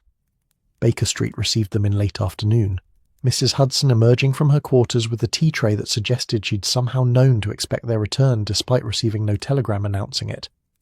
The room smelled of furniture polish, and that particular mustiness that accumulated when spaces sat unoccupied, dust settling and air growing stale despite windows left, slightly ajar for circulation. "Welcome home, Mr. Holmes, Dr. Watson," she said, setting the tray on the table with practised efficiency. "I trust your continental travels were productive." The hesitation before the final word suggested she'd learned not to assume success in their ventures, that productivity came in forms too complex for simple questions. "Educational, Mrs. Hudson," Holmes replied, accepting tea with a tired nod of thanks, though whether the education will prove useful remains to be seen. She departed with the discretion that made her an ideal landlady for consulting detectives, whose work often involved confidential matters and irregular hours. Watson poured tea for both of them, added the sugar and lemon Holmes preferred, and settled into his chair with the relief of being home after weeks of travel, multiple countries, countless trains and hotels and conversations in languages that weren't quite native even when understood. "What now?" Watson asked after they'd both consumed half their cups in comfortable silence. "Do we wait for Moriarty's next move? Continue investigating his network? Admit that chasing shadows across Europe is perhaps futile when the shadow has no intention of being caught?" Holmes set down his cup with deliberation that suggested the question deserved careful response. "We do what we've always done, Watson. We continue the work. Moriarty remains active, his organization intact, his research complete. That makes him the most dangerous criminal in Europe, regardless of whether we can currently touch him. We document patterns, we investigate incidents, we build evidence systematically until the opportunity for decisive action presents itself." "That could take years," Watson observed. "It could," Holmes agreed, "or it could take days. Moriarty's weakness, if he possesses one, is his need to apply his genius, to execute schemes that demonstrate his superiority. He won't remain invisible indefinitely. Eventually he'll attempt something ambitious enough that it creates vulnerabilities we can exploit. When that moment arrives, we must be prepared to act decisively." A knock interrupted further discussion. Lestrade entered, looking simultaneously relieved and troubled, carrying a folder Watson recognized as containing case files. "Mr. Holmes, Dr. Watson, thank God you're back. I received your telegrams from Paris. Understand you had some success with this Moriarty business, but we've had developments here in London that might interest you." Holmes gestured for him to sit, poured tea without asking if the inspector wanted it. Years of acquaintance having established that Lestrade always accepted tea at Baker Street, finding something comforting in the ritual after dealing with London's criminal chaos. What developments? The incidents we'd been tracking, the art thefts, financial irregularities, communication disruptions. They've stopped. completely ceased as of 3 days ago, right around when you were in Paris.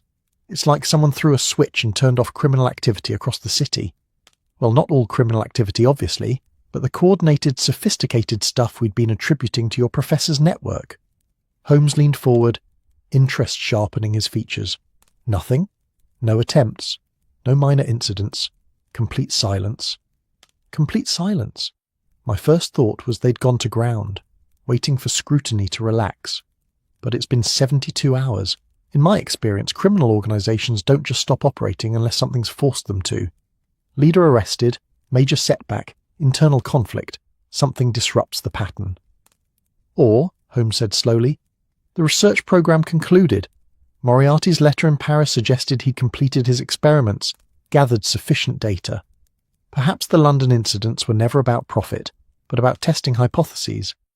Once the test concluded and the Paris demonstration occurred, continued activity in London served no purpose and created unnecessary risk. Watson felt something cold settle in his chest. You're saying he's finished with London? That his attention has moved elsewhere? I'm saying his experimental phase has concluded, Holmes clarified. What comes next is application, using the knowledge he's gained to execute something more ambitious than individual thefts or market manipulations. Something that justifies months of preparation and the considerable risk of drawing attention from law enforcement across multiple countries.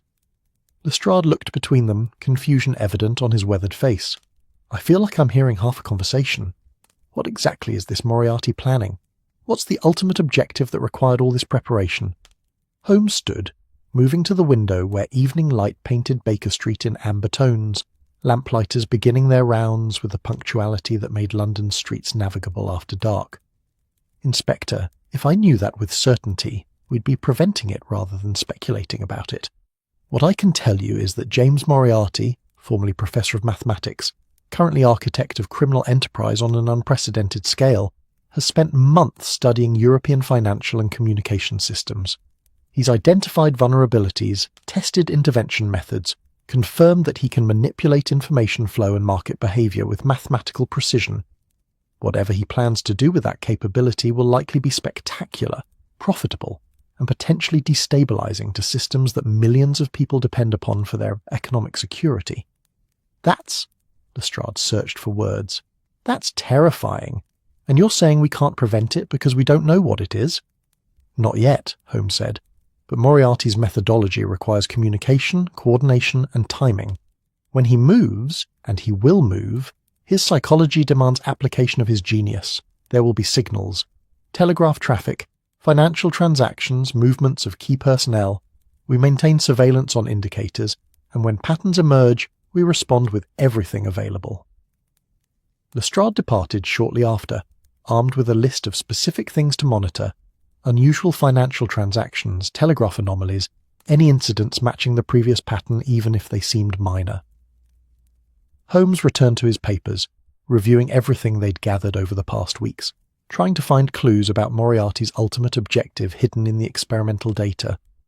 Watson watched his friend work as evening deepened into night, as Mrs. Hudson brought up cold supper they barely touched, as London settled into its nightly rhythms outside their windows.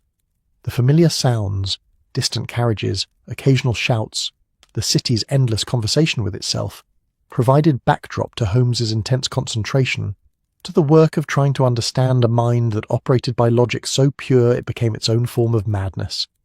Near midnight, Watson finally spoke about what had been troubling him since Paris. Holmes, what if we can't stop him? What if Moriarty executes whatever he's planning and we're simply too late, too slow, too limited in resources compared to his organization? Holmes looked up from his papers, and Watson saw in his face something unexpected, not confidence or determination, but acceptance of uncertainty. Then we document what happened, learn from our failure, and do better next time.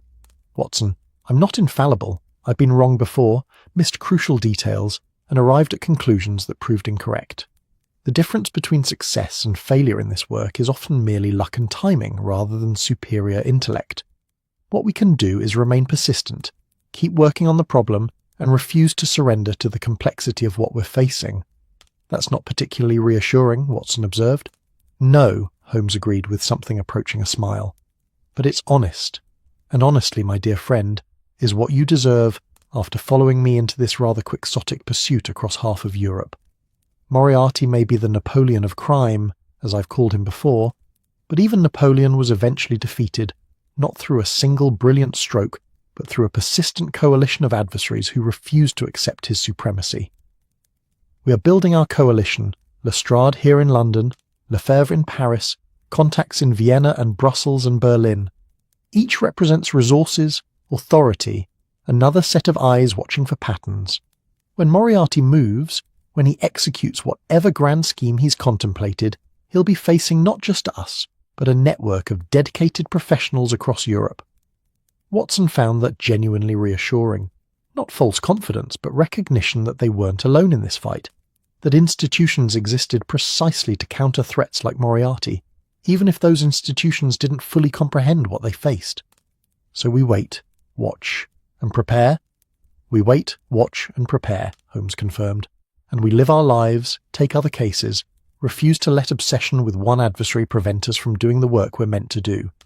Moriarty would like nothing better than to occupy all my attention, to make me so focused on him that I neglect everything else. I won't give him that satisfaction. The following days settled into a routine that felt almost disappointing after the intensity of continental pursuit. Cases arrived via the Morning Post. A blackmail matter, a missing person, several thefts that proved unrelated to Moriarty's network, and were solved through ordinary detective work. Holmes approached each with his characteristic blend of brilliance and practicality, and Watson found himself grateful for problems that had definite solutions, for mysteries that could be resolved without chasing genius across multiple countries. Mrs. Hudson remarked that it was nice to have them home consistently, to have regular meal times and reasonable sleeping hours. Watson agreed, enjoying the return to Baker Street's comfortable rhythms, the violin music in evenings and breakfast conversations, and the familiar geography of London after weeks of foreign cities. But underneath the routine, awareness persisted, of Moriarty somewhere in the shadows, of plans continuing to develop, of the inevitable confrontation that would come when he finally deployed whatever he'd been building toward. It was like living under distant storm clouds, knowing rain would eventually fall but unable to predict exactly when or how severe the downpour would be. 3 weeks after returning from Paris, Watson woke to find Holmes already dressed and standing at the window, watching dawn paint the street in rose and gold, his expression thoughtful, but no longer troubled. "I've been thinking about legacy," Holmes said, without preamble, without turning from the window. "About what we leave behind when we're gone. Moriarty believes his legacy will be a perfected criminal system, elegant and self-sustaining. But systems require maintenance, human loyalty, continued brilliance to adapt to changing conditions. Without him, and he is mortal, Watson, despite surviving Reichenbach, his network will eventually collapse into ordinary criminality, chaos rather than architecture." "And our legacy?" Watson asked. "Truth persistently pursued, problems methodically solved, small victories that accumulate into something larger than their individual components.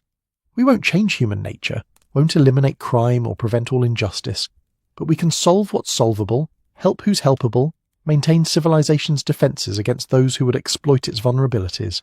That's perhaps modest compared to Moriarty's grandiose ambitions, but it's real and sustainable and actually matters to people whose lives we touch." Watson joined him at the window, watching London wake to another day of commerce and crisis, beauty and banality, the endless human drama playing out in streets that had witnessed centuries of similar mornings. "That's a good legacy," he said simply. "It is," Holmes agreed, "and it's one we'll continue building, one case at a time, one prevented crime at a time for however long we're able. Moriarty has his mathematics and his networks. We have truth and persistence, and the support of decent people who believe justice matters.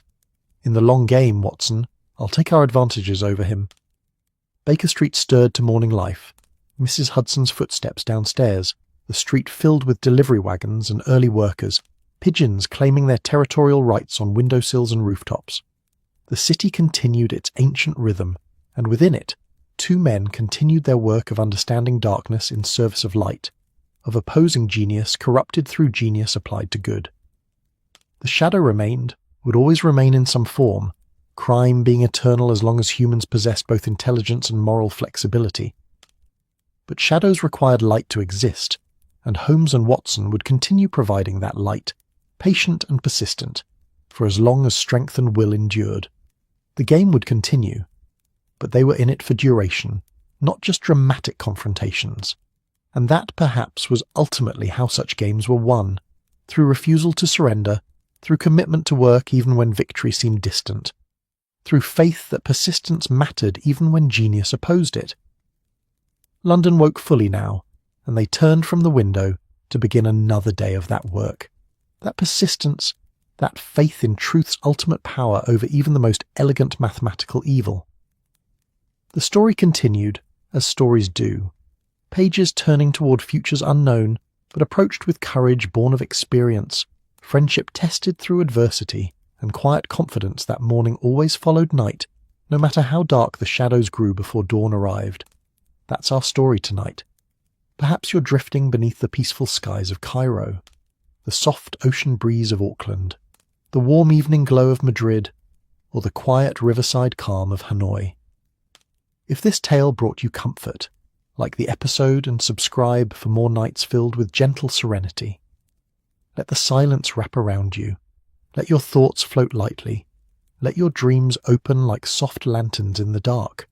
Sleep peacefully now, wherever you are in this wide and wondrous world.